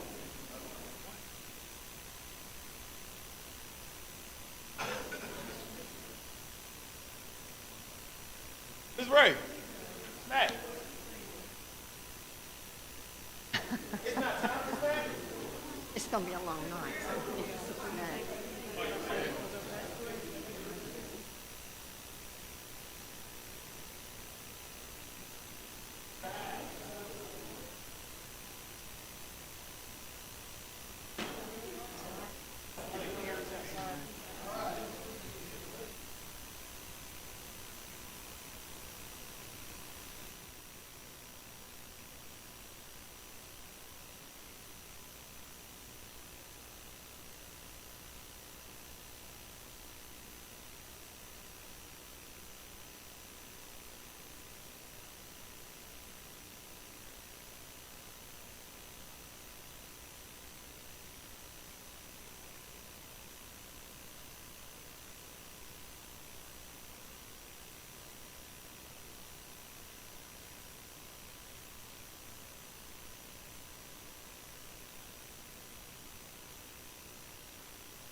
Lonnie told me that I need to talk.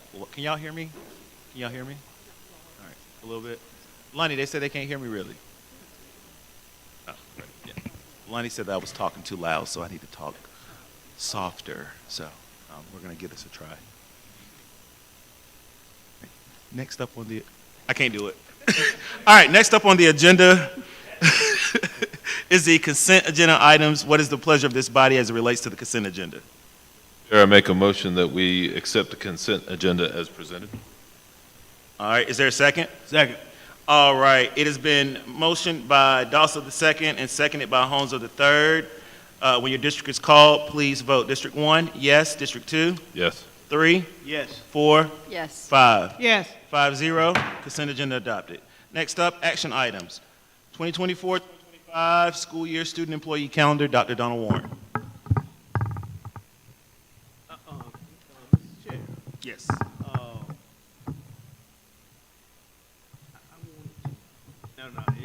see it on down. I'm sorry. Yes, sir. Dr. Warren? All right, good evening, board members. I'm here to present to you a school year calendar for the 24-25 school year.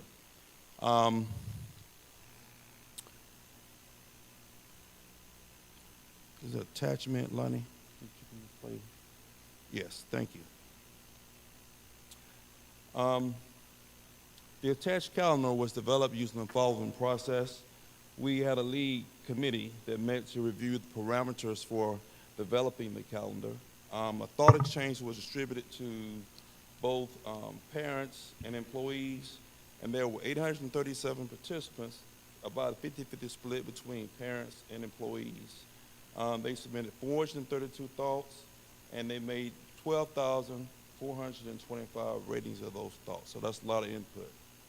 That resulted in the calendar you see before you. Some of the highest rated thoughts in terms of teaching students needing breaks, adopting the calendar earlier, which we're doing in December, keeping the same time frame, and those are some of the most prevalent themes in the thoughts. Want to highlight several items from this calendar. It consists of 177 instructional days, 89 first semester and 88 second semester, 8 days of pre-planning to prepare for students' return. The election day in November 2024 will be a teacher work day. Students will remain at home for a holiday. There are full week breaks for our fall break, Thanksgiving, midwinter, spring break. Christmas holiday consists of 10 days. The last day of school is Friday, May 23rd, with 4 days of post-planning. Again, it's recommended that the board adopt and approve this calendar for the 24-25 school year. All right, thank you so much for the presentation. Are there any comments at this time? Any comments at this time? Any comments this time? Hearing none, what is the pleasure? Can I get them to slide the calendar up just so I can see those last three? Absolutely. Perfect, that's what I needed, thank you. All right, so we have heard the presentation from Dr. Warren on the 2024-2025 school year student and employee calendar. What is the pleasure of this body as it relates to this item? I make a motion to accept as presented. All right, it's been motioned by Mr. Doss of the second and seconded by Leader Holmes of the third. All those in favor, please vote by raising your right hand. All right, 5-0. Thank you. Calendar approved. Next up, Mrs. Judy Battle, Policy GAD, Professional Learning Opportunities, second reading. Good evening, Board Chairman, Board members, Superintendent Simmons. It is recommended that the Griffin Spalding County Board of Education approves Policy GAD, Professional Learning Opportunities, for second reading and final board adoption. All right, ladies and gentlemen, we've heard the presentation from Mrs. Battle. What is are there any comments at this time? Hearing none, what is the pleasure of this body as it relates to this item? Make a motion to approve as presented. Second. It's been mostly prompted by Mr. Doss of the second and seconded by Brown of the first. Those in favor, please vote by raising your right hand. 5, Mr. Holmes, you good? All right, 5-0. It is adopted. Next up, Policy JBC, Dr. Anthony Blasingame, Social Security number, second reading. Good evening, Chairman Brown, board members, Superintendent Simmons. It is recommended that the Griffin Spalding Board of Education approve Policy JBC 3, Social Security numbers, for second reading and final board adoption. All right, we've had this policy for quite some time. It's been out there. What is the pleasure of this body as it relates to this particular item? I have a, Yeah. Okay, we have a question. Mr. Holmes.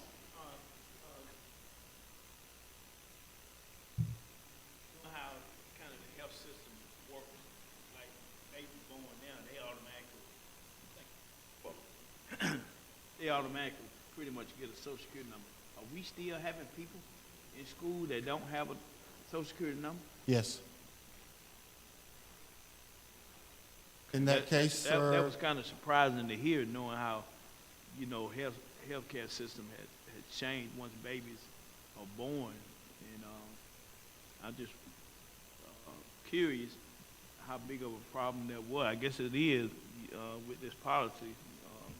So that was the only question I had, Mr. Chair. All right, thank you so much, Mr. McDonald. thank you, Mr. Brown. You're welcome. Dr. Blasingame, if you look on the second page, lines 10 and 11, I'm not really sure I understand. The sentence doesn't sound right to me. So it says the superintendent shall ensure that reasonable and sufficient public notice is given to each years.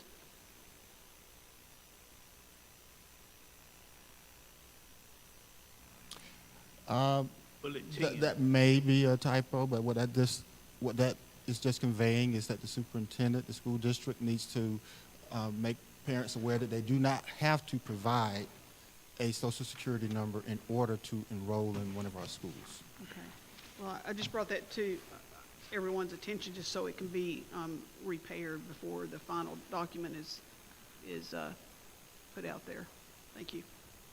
Dr. Blessing, do you know what the language you will use to substitute that? I couldn't figure it out. Line 10, the superintendent shall ensure that reasonable and sufficient public notice is given to each. Given to each. All right, so strike the word years and say stakeholders. I think that sounds right. All right, great. Got it? Good. Any other questions for Dr. Blasingame? All right, what is the pleasure of this body as it relates to this particular policy? Yep, as presented, Mr. Chair. Second. All right, it's been properly motioned by Holmes of the third and seconded by Doss of the second. All those in favor, please vote by raising your right hand. 5-0, approved.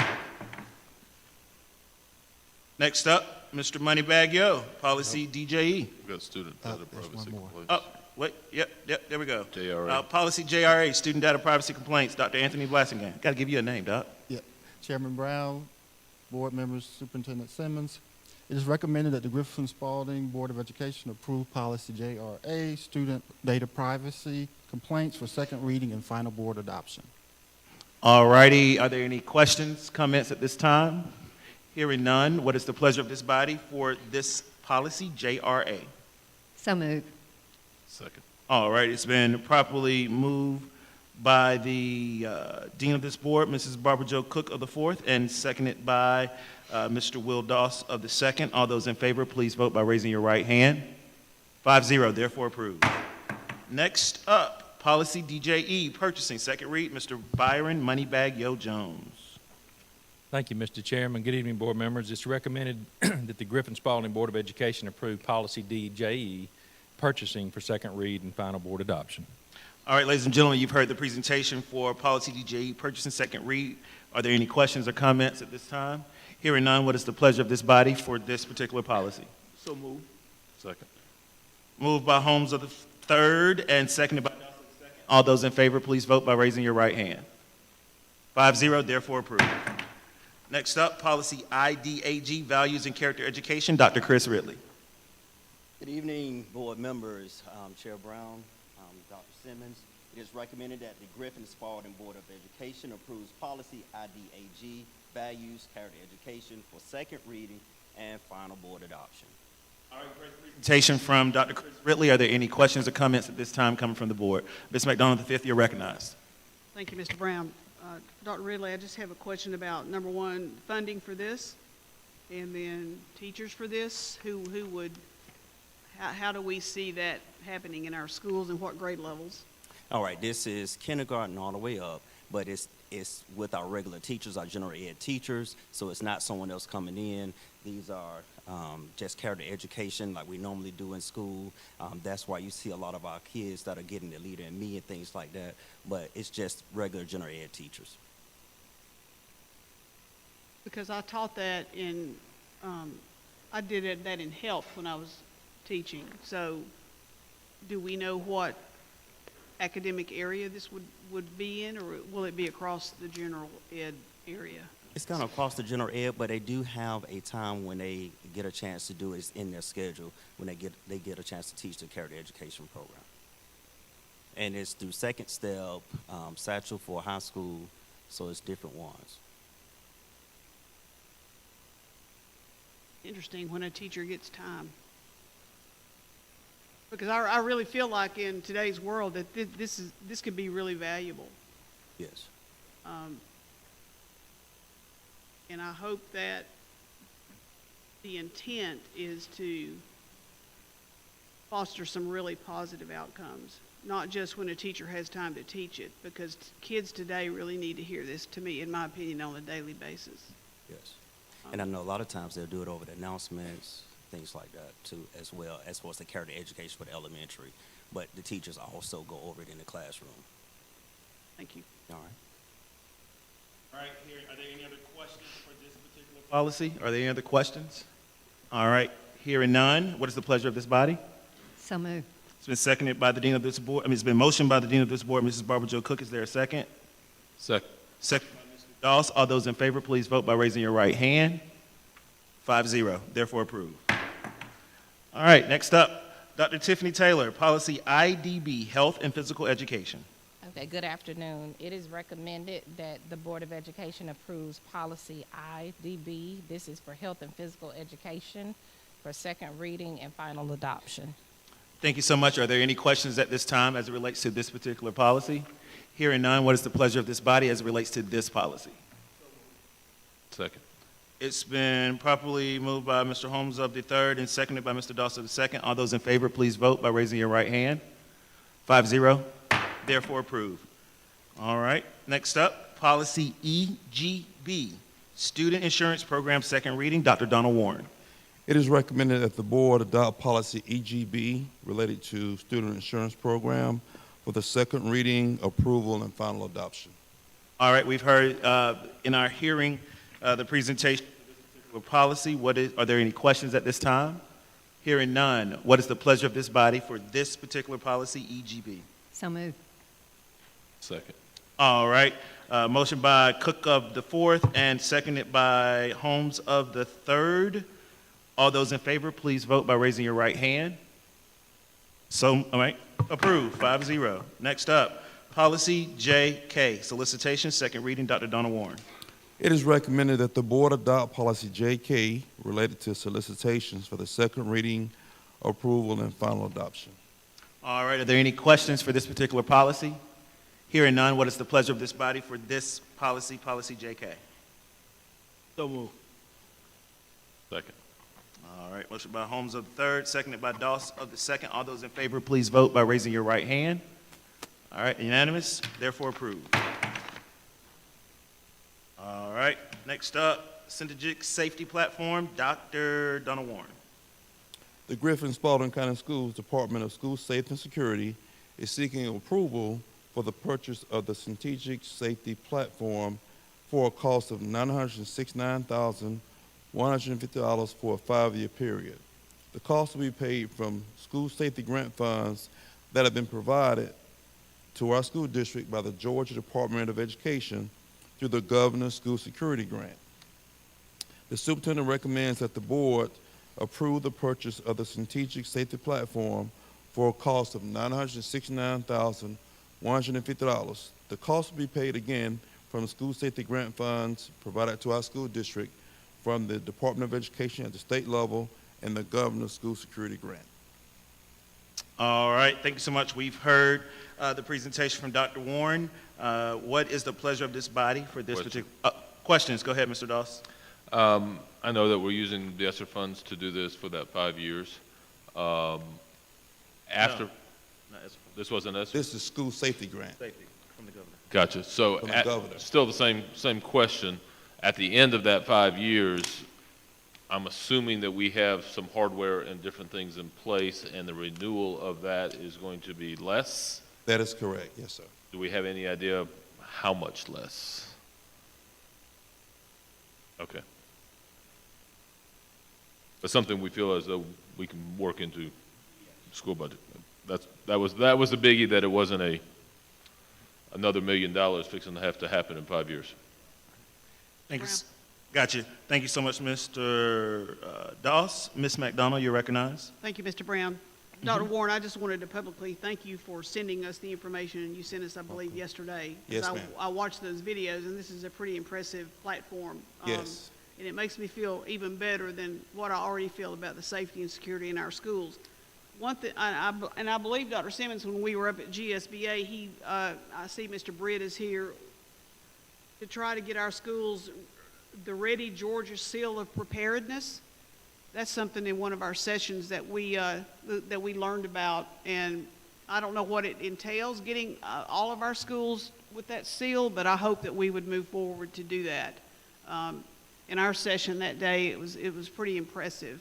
The safer we make our schools, we tell our story to our stakeholders, and I think everybody would feel better. But I just wanted to say thank you. You're welcome. Matter of fact, this is the card fits behind your ID badge. So that's how it works. Oh, wow. Okay, cool. So again, I made a recommendation, and hopefully we get it. Hey, thank you so much. So he's made the recommendation. We've had our questions answered. asked and answered. What is the pleasure of this board? Can I get a motion and a second? Motion. Second. All right, motion by Doss of the second, seconded by McDonald of the fifth. All those in favor, please vote by raising your right hand. All right, Holmes, you with me? Yes, sir. All right, 5-0. Thank you very Therefore much. approved. Next up, Mr. Charles Kelly, BCBA Contracted Services for GNET/Mainstay Program. All right, good evening, Chairman Brown, Superintendent Simmons, and Board. The department is requesting to enter into a contracted services agreement with AMN Healthcare for a board-certified behavior analyst to provide required therapeutic support and services to students served through Mainstay Academy GNETs. The board-certified behavior analyst will be utilized to provide specialized behavior and therapeutic support for students with disabilities throughout the GNETs program. That includes Griffin Spalding, Newton, Fayette, Butts, Pike, and Thomaston Upson. It is recommended that the district enters into contracted services agreement with AMN Healthcare for a board-certified behavior analyst at a total cost of up to $130,000 utilizing GNET's state grant funds to provide required therapeutic support and services to students served through Mainstay Academy GNETs. All right, thank you. We've heard the presentation. Are there any questions for Mr. Kelly at this time? All right, hearing none, what is the pleasure of this body as it relates to this policy, BCBA Contracted Services for GNETs and Mainstay Program? So moved. It's been properly moved by Mr. Doss of the second. Is there a second? Second. Seconded by the Dean of this board, Mrs. Barbara Jo Cook. All those in favor, please vote by raising your right hand. 5-0, therefore approved. Next up, GHS Media Center purchase, Ms. Barbara Austin. Good evening, Chairman Brown, our board members, and our own Superintendent Simmons. I come before you tonight with a request for Griffin High School, which is seeking to purchase furniture and a circulation desk for students' use and services within the Media Center. It is recommended that the Board of Education approves the purchase of a circulation desk, tables, chairs, and charging towers for use by our students, which will support student literacy and engagement using ESSER III funds not to exceed $65,000. All right, we've heard the presentation from Ms. Austin for Griffin High School Media Center purchase. Are there any questions? Yes, sir. All right, Mr. Leader Holmes of the third, you're Yes, recognized. sir. I just wanted to ask Ms. Austin that why we're at this, just being proactive. Why don't we evaluate, the other media centers to see if there's a need and go ahead and take care of that need with this type of purchase? Yes, well, this request was brought directly from the principal at Griffin High School as a need there, and so the schools do have the autonomy as they're assessing their needs within the facility to make that request as well. So yes, sir, that is something that we can take a look at, but this came directly from the principal. Yeah, I mean, because like furniture, that's a given that there are going to be other schools that need furniture and stuff like that. So I would suggest to Mr. Jones and Ms. Austin that we evaluate all the schools and look if we can take care of their needs as well. Noted. Thank you. All right. Leader Holmes, looking out for everybody. All right, we've heard the presentation from Ms. Austin as it relates to the furniture purchase for Griffin High School. What is the pleasure of this body as it relates to this purchase? So moved. All right, seconded. I think it's been moved and seconded by 2 Griffin High School graduates. What is the pleasure of this body for everybody else? Raise your right hand. All right, 5-0. Thank you. All right, next up, the RISE Award recipient and on GHS Athletic Complex improvements, Mr. Bruce Ballard. Good evening, Chairman Brown, Board, and Dr. Simmons. Come to you tonight to seek approval on a project that we have been working on and considering for some time now. It is the improvements for the athletic complex, parking and accessibility and driveway for Griffin High School.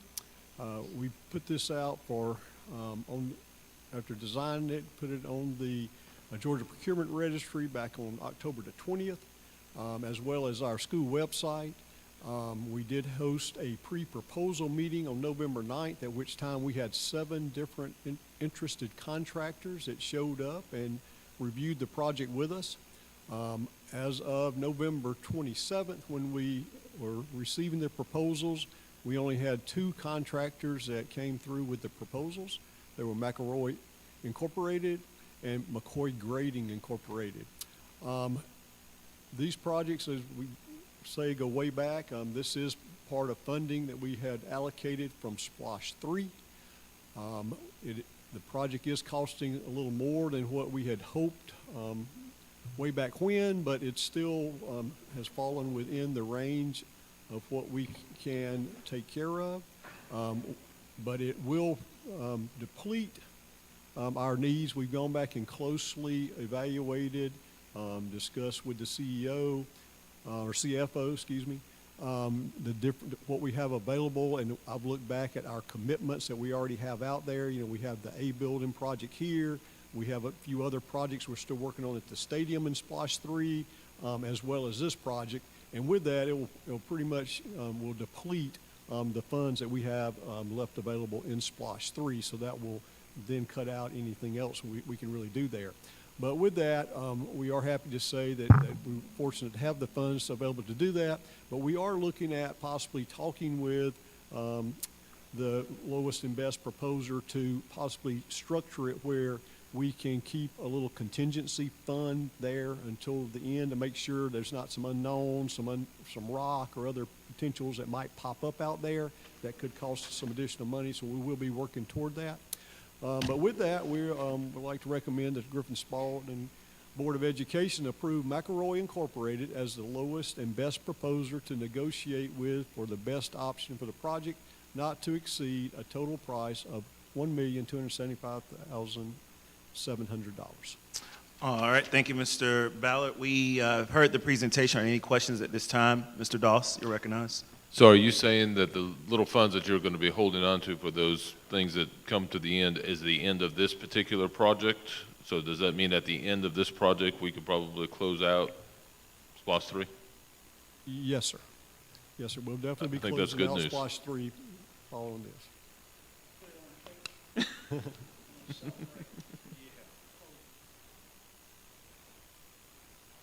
Thank you. Yes, sir. All right, are there any other questions for Mr. Ballard? All right, hearing none, what is the pleasure of this body as it relates to the GHS athletic complex improvements? So moved. Second. All right, it's been properly motioned by Mr. Dawson II and seconded by, was that Ms. McDonald down there? Or is that Ms. Cook? Oh, Cook. by the end of this board, Mrs. Barbara Jo Cook. All those in favor, please vote by raising your right hand. All right, 5-0, therefore approved. Thank you so much. All right, he's back at it. GSCS Spalding County Detail Crew Agreement, Mr. Bruce Ballard. Okay, on June 13th, at the board meeting, we discussed some changes that had come about with the county and the correctional funding, the support that they were getting from the state for the inmates. And with that, there were some additional costs for inmates that they wanted to consider. It was approved at the board that night that we go ahead and move forward with talking with and trying to get a revised agreement put together with the county and then to bring back for your final approval. So with that, we have gone back and structured that. The county actually took this to county commission and was approved on October 1st, but we did not receive the copy of it until like November 17th, so that's why it's just being presented to you all tonight. But with that, we've gone back through, we've looked at the agreement, looked at what we had discussed in the agreement, feel that everything has been incorporated. I will say that fortunately, we actually come out a little better than we had thought. Initially, we were thinking that there was going to be still an amount to be considered for the guard, because previously we had just paid for the guard and not for the inmates. But with this, they have not added an additional price for that, so the cost is not quite as much as what we had initially thought. Additionally, in the last couple of agreements we had, they actually charged 10% for actual administrative and other fees associated with the agreement, which they've also cut out now. So it's a little more than what we were, but not as bad as what we were thinking it could be. And then the other good news is that we were a little concerned because we were notified of this after our budget cycle and after we'd already considered the budget. But now, because it has been delayed and this would actually start up in January for us, the funding that we have in there for this year will cover, the cost for the year. So all should be well. So with that being the case, we would like to recommend tonight that Griffin Spalding County Board of Education approve the agreement with the county and go ahead and sign off on the agreement that they had sent us, that they signed off on following their meeting on October 1st. All right, thank you so much. Are there any questions as it relates to this item? All right, what is the pleasure of this body? So moved. It's properly motioned by Mr. Doss of the second and seconded by Mr. Holmes of the third. All those in favor, please vote by raising your right hand. 5-0, therefore approved. Thank you. Last but not least, GRCCA greenhouse approval, Mr. Bruce Ballard. Okay, this is one that we actually had started working on earlier and had actually reached out and gotten quotes from 3 companies that provide greenhouses. Once we got those back and we're kind of looking at that was about the time that Dr. Shepard was coming on board, and it was decided instead of bringing that to the board members at that time for review and approval, we would hold off, let her review, and make sure that she was comfortable with the proposal and what was being looked at. So this does go back to a capital-related equipment grant that had been applied for and approved for Griffin Region College and Career Academy, and that grant was for $90,000. You can see that we had several prices there for greenhouses. The actual company, Mercini Greenhouses, for the $77,000 did not include all of the equipment within the greenhouse, and there were some additional costs that were involved. Plus their warranty was not quite as much. Atlas Greenhouse did include all aspects of what was originally considered and wanting, and still was with a little lower than the grant price. So that was what we were looking at. Once we got that information, we took that back to our engineers to develop a site plan and also to determine how we could best handle the utilities that are needed for the greenhouse. That was submitted to the DOE and approved in November. So currently we're good to go with the design aspects of it, and we'll be ready to move forward following tonight's approval if that's your pleasure. The additional funds for the grading and the utilities connections and that part of it would come from Splash 4 monies that are still associated there, and that we can put toward GRCCA. So with that, it's recommended that the Griffin Spalding Board of Education approve up to $90,000 for providing and installing the new greenhouse in accordance with the approved grant funds. All right, are there any questions for Mr. Ballard? All right, hearing none, what is the pleasure of this body as it relates to this item? So moved. All right, it's been properly moved by Mr. Holmes of the third, seconded by Ms. McDonald of the fifth. When you call, please vote. 1, yes. District 2? Yes. District 3? Yes. District 4? Yes. District 5? Yes. 5-0, therefore approved. Thank you. Thank you, thank you. Presentation and discussions. Next up, Policy BD, Policy Development. First read, Dr. Donna Warren. This district is presenting Policy BD that relates to policy development for first reading. At this time, there are no changes to the policy. However, regulation was devised to reflect current practices. Next steps, which I'll read, the next steps will be the same for the individuals that follow me to present policy. Consist of receiving input, posting the policy on assembly, receiving input from board members and stakeholders for a period of at least 30 days. Afterwards, the policy will be returned to the board for a second reading, approval, and final adoption, and that is for Policy BD, Board Development. All right.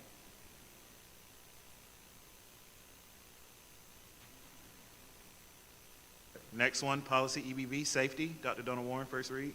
Yes, sir. I'm presenting policy EBB, safety for first reading. Again, we're suggesting some minor changes in the policy and revisions to the regulation to reflect both current personnel and practice. Mission for our school district. But the intent of this presentation is to focus on goal area number 2, high-performing staff. So this is just the structure. We're introducing different models to introduce raises to Griffin Spalding County School District teachers. And again, the purpose is to explore our current salary schedule and look at ways that we can attract and retain best educators in field. So just for background information, I'm providing for you salaries, starting salaries for level 4 teachers of surrounding counties and other counties in the state of Georgia. And it's sorted by student enrollment size. And of course, you can see Clayton County has over 51,000 students. And then you can look at their starting pay. And you can look down the chart and look at the progression. Griffin Spalding, we're right close to maybe almost 10,000 students. But if you look at where our current starting pay ranks compared to a school district, and I've included Twiggs County just to show you the comparison, they have 1,000 students and their current starting pay is as competitive as ours. So looking at some of the statewide salary data, it just drives home the importance of making some changes to our salaries for our teachers. So this first slide talks about a recruitment model, and this is a way to not only recruit but also help retain, but this would look like a change in the salary, the supplement, and I've included $1,000 increase, $3,000 increase, $5,000 increase, as well as the $7,000 increase. And you can see the bottom line, which would cost the district the amount to implement these increases. This would impact new teachers as well as returning teachers. We would add that supplement amount to their current annual pay, and they would see those dollar amount increases. But this is something else that we're focused on as well, retention. We want to find a way, and the board has been gracious enough to let us implement different things in the past, but we want to find a way to recognize employees, teachers specifically, who stay in the district. And we've identified some milestones, and I'll walk you through what this will look like in our next chart. So if we look at retention, and if we have an employee that comes in and works 1 year, after a year, they would then, with a satisfactory performance evaluation, they would then be eligible for a $3,000 supplement that would be paid to them annually. And that supplement would be in place as long as they continue to receive the satisfactory evaluation, and that after the conclusion of their 5th year with us, when they move into the 6 to 10 bracket, then they would get a $5,000. So that would be a $2,000 additional increase. And then we will carry that process through from 11 to 15, 16 to more. And if you have teachers that are currently working in the district, and we use this as an example, if they currently are with 15 years with our district, this is continuous employment with the Griffin Spalding County School District, we would look at starting year 16, 24, 25, they would be eligible for a $9,000 supplement with a satisfactory performance review. So these are some models that we're exploring. We want to look at a way that we can increase the salary schedule to recruit, but we also want to be intentional about our retention efforts and award the employees who have continuously stayed employed with our district over the years. I've also included another example of what it would look like. Hold up, Ms. Battle, you're trending on social media right now. You're off the charts on social media. Thank you, Mr. I'm pretty sure they're all staff members. And so this is, again, something that we want to look at for our retention practices.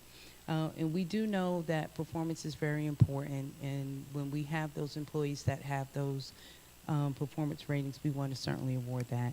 But then we have some employees, and we admit that need development, and they too would have opportunity to grow and develop. But if they don't have that that satisfactory rating, then they would hold steady. They won't get the additional supplement. They'll still get the local supplement, but they just won't get that additional supplement. And then they'll have a year to show improvement, and then once they have that improvement, they then become eligible for the supplement. This is just some information, talks about the rating process, and this is what we're doing now. And you will see this information comes from, it's applicable to the TEACS performance platform, as well as the platform that is being introduced throughout the state of Georgia, the Georgia Leads Evaluation Instrument. So it's looking for things like district performance, it's looking for evidence of effective instructional practices in a classroom, and also the teacher's professional growth measures. Every year we set our professional learning goals, and those things are monitored and conversations are had with evaluators with the teachers. And again, an annual conference will be conducted each year, and then the teacher will be allowed to get and receive feedback and coaching. And just for us, for the logistical part of it, at the end of the evaluative process, then the principal would be responsible for sending a sign-off to HR, and then we can then apply the supplement. The supplement will be paid monthly. It will be a part of their annual pay. It won't be one big check. It will be paid monthly for the school year. And so what I ask you for consideration, our next steps will be to continue to explore these different models and bring a recommendation back to the board in January of 2024, a recommendation to increase the salaries for teachers of Griffin Spalding County School District. Thank you. Are there any questions or comments for Mrs. Battle at this time? I do, Mr. Brown. All right. Yes, ma'am. Ms. McDonald? Thank you. Okay, so on paper, this looks great. We've had a lot of discussions about this. So when will, I'm back on the recruitment page where it gives you the increases, starting with salary with, 1,000 increase 3, 5, and 7. Mm-hmm. So for this body to make a decision, how will we be, I guess what I'm trying to say is, what are the recommendations of those who work downtown with regard to this tonight?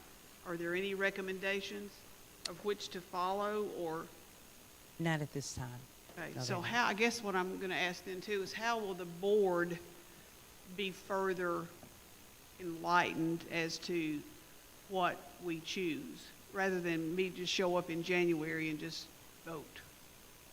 That make sense? Thank you. Yeah. Go ahead.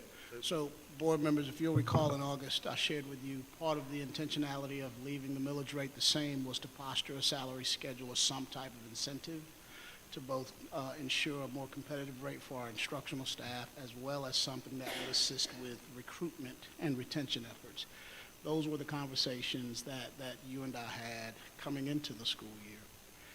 This is really just to share with you where we've come to as an option. I will share with you that I have Bruce Ballard, who's in the audience, who recognizes this does not impact his staff. And in some ways, I'm trying to be mindful of how might we create $1 and spend it as if it were $5. What I'll say, Mrs. McDonald, directly, I'm not sure that this will be the model that we send as a recommendation. I wanted you to know, I told you in August that I would do something significant to keep and attract our teachers. This is to serve as proof that I was serious and that you can trust me in that regard. But do not take this as the model, because we're still trying to figure out how not to create dissension by providing a pay increase for a particular population of our group. I just wanted you to know I had not forgotten. Both Mrs. Battle and Mr. Jones's staff have been working on this since August, once we passed the millage rate, and I had been telling you all along we will do something with that additional revenue. revenue. But I'm not yet able to say that this will be that. And in many ways, what Mrs. Battle is saying is we'll come back to you in January, having taken into consideration the comments of not just Mr. Ballard's team, but transportation, not just transportation and maintenance, but school nutrition. Everybody believes that they would like more, but we don't have enough to do everything for everybody. But I will exhaust the most opportunities as we can and bring to you why we choose whatever we choose. But it obviously would not be as significant if we focused on all of our certified staff. This is just teachers and instructional coaches, not principals, APs, central office, custodians, bus drivers, or nutritionists. All of that's a part of it, but I did not want you to think that I had forgotten or that I was not intending to make good on the commitment of using the funds in that manner. No, and I appreciate that, and I knew you hadn't forgotten. And I appreciate that, appreciate those words. I just wanted to be sure I come in here prepared is my point. You know. So would it be fair to say that the workshop, we might get another update on that and not vote on something until the business meeting? Yes, sir, because if I'm candid with you, while I believe that we have done some things to support our classified staff, right, the leaders of those groups are saying that what we have done was really just to kind of show awareness, but not necessarily to do anything to compete in the private sector. Said differently, while we're competing with school systems for some of those employees, we're not competing with fast food restaurants and some other entities. And so we have to deal with that. I don't know how, but at the same time, if you go back and look at what Mrs. Battle showed you with regards to how we fare with school systems for teachers, we're woefully at the bottom of that pack. And again, you can only spend so much of that dollar. While the young lady from Malden and Jenkins applauded us for being able to do some things, the intent is to be able to do the best things we can for as many of our folks as we can. So I can't make that promise, but you will know in advance if we believe we can do more or do differently. Worst case scenario, Bruce's folks will be upset. Nutrition folks will be upset. Bus drivers will be upset. And those who are in the classroom won't. That's the brass tacks. I'm with you. Thank you. Thank you so much, Mrs. Battle, and thank you, Superintendent, for that input. Next up, we have October 2023 monthly financial report. Mr. Byron Moneybag Yo Jones. Thank you, Mr. Chairman. Good evening, Board, again. This is October's financial report. So this is a little bit of stale data because we're in December talking about it because of our calendar in November. So 33 million or so approximately is our fund balance, general fund on the left. Again, Demetria told you we had about 44 million, but that was as of June 30th. So we brought that down a little bit at the end of October. And nutrition's got about 3.7 at this point in the year. So both of those are in really good shape at this point. Second page is our general operating statement. It does show in October and will continue to show in November and December 5 to 6 million in revenue, with spending 9 to 10 million. We know that because the tax bills, we talk about this kind of every year. I met with Ms. Hollums the other day. I think those are due sometime mid-January because of when they were mailed out. So we'll see that self-correct a little bit. But again, as a reminder, we did budget a deficit for this year. So it's not surprising that it's 10 million more in expense right now. And again, that cash flow that we have helps us not have to borrow money to make payroll at this time of year. Page 3 is our special revenue. This is our grants again, and the top yellows have started bringing some money back in where we had some zeros because some of those grants have been approved at the state in the month of October. So again, that's just revenue versus expense on our state and federal grants. Page 4, nutrition, 2.6 revenue, 1.9 expense. So about 700 to the good right now. There is a spending plan to bring some of that down. Mr. Wheeler's going to be bringing some equipment purchases and recommendations soon, which is part of his budget plan going into FY24. Our fiduciary funds, close to 60 million that we're managing, 5.38% interest rate. That's still awesome at this point. Again, just as a reminder, that top left number, 30 million, we move money from the general fund up to a higher interest-bearing account until we need to spend it locally. So that draws us a little bit more money. And SPLOST receipts, 1.1 million month of September. We're right at 43 million collected. And again, this is SPLOST 6. At the time that expires with the SPLOST election, which we've not met since that election was successful, that will then we'll have that kicked in and activated for SPLOST 7 at the time, this spring or summer, whenever that happens. Mr. Chairman, that concludes my report. All right, thank you so much. Any questions for Mr. Jones? All right. Information items. We have 21st Century Grant, Construction Renovation Progress Summary number 291, and the monthly facilities maintenance report. All right, next up, governance team comments. We're going to go ahead and let's start with Mr. Holmes. All right, Mr. Doss. Mr. Jones made a point that I wanted to do, and that was to thank our voters for the passing of the EastBLOST. I think that is continued greatness for our community and for the school system. The ability to not be able to have to raise the millage rate to affect just those that are homeowners or property owners, but to spread that across not only all of our citizens in the community, but all of those citizens that travel into our community and do that purchasing is huge. I know that Henry County is at 20 mills, and I would hate for us to have to do that. So I am so grateful and thankful to Dr. Simmons for continuing moving forward with the initiative for our salary increases for our teachers, so that we can become more competitive. You know, being at the GSBA conference and being around people that say, okay, you're going up, so we're going to have to go up. It's a continuous process, but I think the win-win of all of that is teachers, if we can pay them a closer portion of what their value are. So I appreciate that aspect of it. We were going to have a update from our new Archway professional, but we have pushed her now till January because this meeting was so large and encompassing. So you will get to meet Shanisa in January, and make sure that you have marked your calendars for that retreat, Archway retreat in February. And so it's just that one night and half a day the next day. That's all of my comments. Thank you. Mrs. Cook, any comments?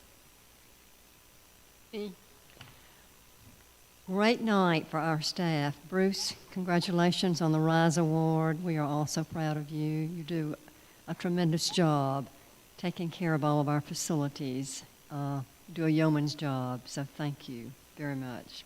Adam, thanks to the communication staff. Great honors for our system. And Byron, congratulations on a great audit with no findings. That is a true testament to our school system when we have year after year an audit with no findings. So thank you for keeping us in the fairways all the time financially. As Ms. McDonald said, we all came back from GSBA conference. It was a great event, wonderful takeaways from all of us. So we've had a good time sharing some of these takeaways, and I look forward to implementing some of the ideas that we have heard at the conference. Ms. McDonald. Thank you, Mr. Brown. I also, first off, I want to thank Stentel Brown and Will Doss for serving as chair and vice chair of this body this year. We won't meet again this month, and I just wanted to publicly thank them for the work that they have done in chairing and vice chairing this board. It's a lot of work. So I just wanted to say thank you, guys. I also want to publicly wanted to thank the voters for the EastBLOST win. And I publicly wanted to thank Millie Bankston, who most of you in this room probably know. She was my District 5 representative on that committee, and just a wonderful, wonderful person. I went to Sun City to visit her one night and thinking I would stay 15 minutes, and I got home 2.5 hours later, because educators have a tendency to sit down and talk education. But it was a great night anyway. Thank you, Millie. And to Adam and Laura, what would we do without you? You all are just superb in your work, and it obviously shows tonight winning 5 different awards. So thank you. I know Laura left, but please let her know. I try to tell her every time I see her. And then Byron, what a night for you. The young lady, she called it the management team. I thought that was pretty cool. But anyway, thank you to you. In fact, I met a new board member in Atlanta last week, and we walked back to the hotel together, and she went, you know, we're having trouble with our audit. And I went, well, we don't because we use an outside source. And I was told many years ago that if we use the state of Georgia auditors, it would be forever before you get a result back. And you can't run a $97 million budget and more and not know where you are. So what a great move that we have always used in my tenure, an outside source. So I just wanted to say thank you, and thank you, Mr. Brown, for the opportunity. No problem at all. Superintendent Simmons? Sir, thank you, Mr. Brown. I'll start by thanking the parents who came out tonight to share their concerns, their perspective. It's always good to have them come and share firsthand their experiences and their perspectives. I appreciate that. I want to thank the folks who may still be online or the folks who were online for the brevity of the meeting. Hopefully they've heard some insight about the things that the district is doing to either support our staff, support our students, or continue to be a leader when it comes to service in this community. I'd like to thank this staff who's still here. It's been a long week. In many ways, it's been a long month, even though we're in the first full week of it. I appreciate what you do. I appreciate what you stand for. You know that. Thank you. And then I'd like to thank the governance team. Mr. Brown, you served as chair of the last calendar year. I appreciate the work that you've done as chair. Mr. Doss as vice chair, I appreciate the work. Mrs. Barbara Jo Cook, I appreciate the leadership, the wisdom, the experience. Same for you, Mr. Holmes, the leadership, the wisdom, and the experience. Ms. McDonald, I appreciate the honesty and the questioning. This has been about governance. My hope is that people who are either still online or who were online understand that there's a process. And what I would offer is that when it comes to the way things are rolled out, that's the true testament as to whether or not you can expect success. It's not necessarily built or premised around the people who are doing the work. It's premised around the way you roll the work out. I believe, for the most part, that we take those things into account. For the staff, that is not something new to you. You know how I feel about rolling things out the right way. We'll continue to do that. I'm excited about what this last calendar year has done in Griffin Spalding County Schools. I'm more excited about what the new year will bring, Lord willing. What I did not say is to you, Ms. O'Neill, I'm excited about the partnership and the representation that you provide for the school system and the staff that the board often doesn't know that you have the opportunity to interact with. So it's been a long night, Mr. Chair. It's been a fun night, a time for both reflection and opportunity for me and the staff. So thanks for the opportunity to share.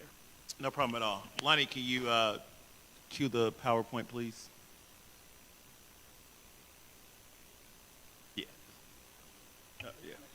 Yeah, I'm sure you will. Go ahead until it goes to the Susan B. Atkinson Elementary slide, please, sir.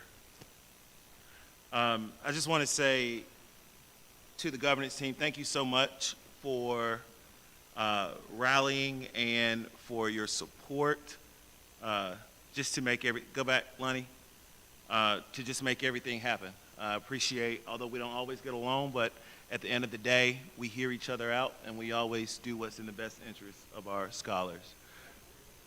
Yeah, go ahead. Same thing. Thank you so much. To the staff sitting to my right, thank you all so much.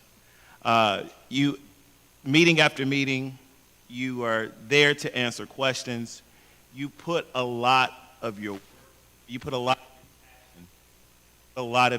you put a lot of time into your presentations. And so if no one has said it, this board seriously appreciates you for going above and beyond to make sure that we are prepared when we're up here. So I just want to say thank you so much.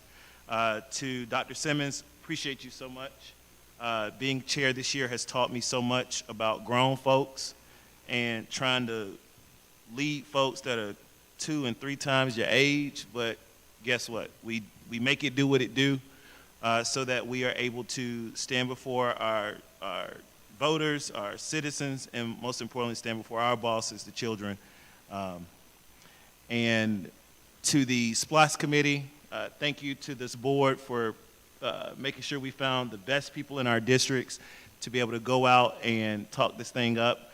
To Adam and Laura, thank you so much for supporting the East Blast Committee as well. My representative was Mr. Harvey Booker, and I know he put a lot of time into it. He and I think Mr. Copeland were the only two that had served before, but we also just want to thank everybody for those additional members that were added. Thank you so much for being the boots in the ground and the mouthpiece to get the East Blast passed. Happy holidays to all of our staff and to our scholars, whether you're celebrating Christmas, Hanukkah, or Kwanzaa. Just wishing you all the best. And so I wanted to do a presentation that just showed, you know, the board. I've used the hashtag since this year is more than a picture. And when you go into the schools, you see our pictures. And just want to say that we are more than a picture. Board members are in schools. We all have a special interest in making sure that our scholars receive the best education, making sure that our employees are taken care of. And so to the principals that invite us out, thank you so much. We enjoy being in your buildings and interacting with our bosses. So I just want to share some things. I'm sure all of the schools in our district have done amazing things and can boast and brag about their accomplishments. But I just want to highlight the 7 schools that are in District 1 and the people who sent me here to represent them. And so Susan B. Axon Elementary, you can go to the pictures, Alani. Here's a picture on my birthday. I celebrated Miss Rachel Beasley T's class that had the highest points in iReady. And so we celebrated them in their quest to lead the school in that. Go to our next one. This is me during Georgia Pre-K week reading to the pre-K scholars. Next one. All right, this is the Pumps, Pearls, and Books. We had members of Alpha Kappa Alpha sorority to come to Atkinson, and we provided breakfast for them. I think that was the picture from last year. Keep going. And this was at a program. And so here's what's happening at Susan B. Atkinson. They are a PBIS Distinguished Recognition, Exceeding iReady Breakthrough Challenge Goal. Their Teacher of the Year is Stacy Guider, and their average daily attendance rate is 95%. So we want to give it up to those over at Susan B. Atkinson Elementary. Our next one, John Henry Moore Elementary School. Go ahead, Lonnie. All right, this is day 1 in the district with some of the members of Delta Sigma Theta Sorority Incorporated. This was a parent meeting that Dr. O invited me to, and they gave great ideas on how to improve the school. Next one. And this was fun. When you realize your gifts and your talents, me putting stuff together was not one. So I was over there painting the wall. But Dr. Simmons and we see the proud principals from Beaverbrook, Future Road, and Orrs, and Jordan Hill that came out to help during break. Many of you, I think, were going to a conference during that time, but we were out on that day putting stuff together so that they could do their outdoor classroom, and they are so grateful for the support from the Home Depot as well as from Mr. Brown, their administrative dean there, who has put it all together. And so the great things going on at Moore, Teacher of the Year is Mrs. LaToya McGee. They are excited to say that they have seen academic improvement in OG, not only for the scholars, but for the teachers as well.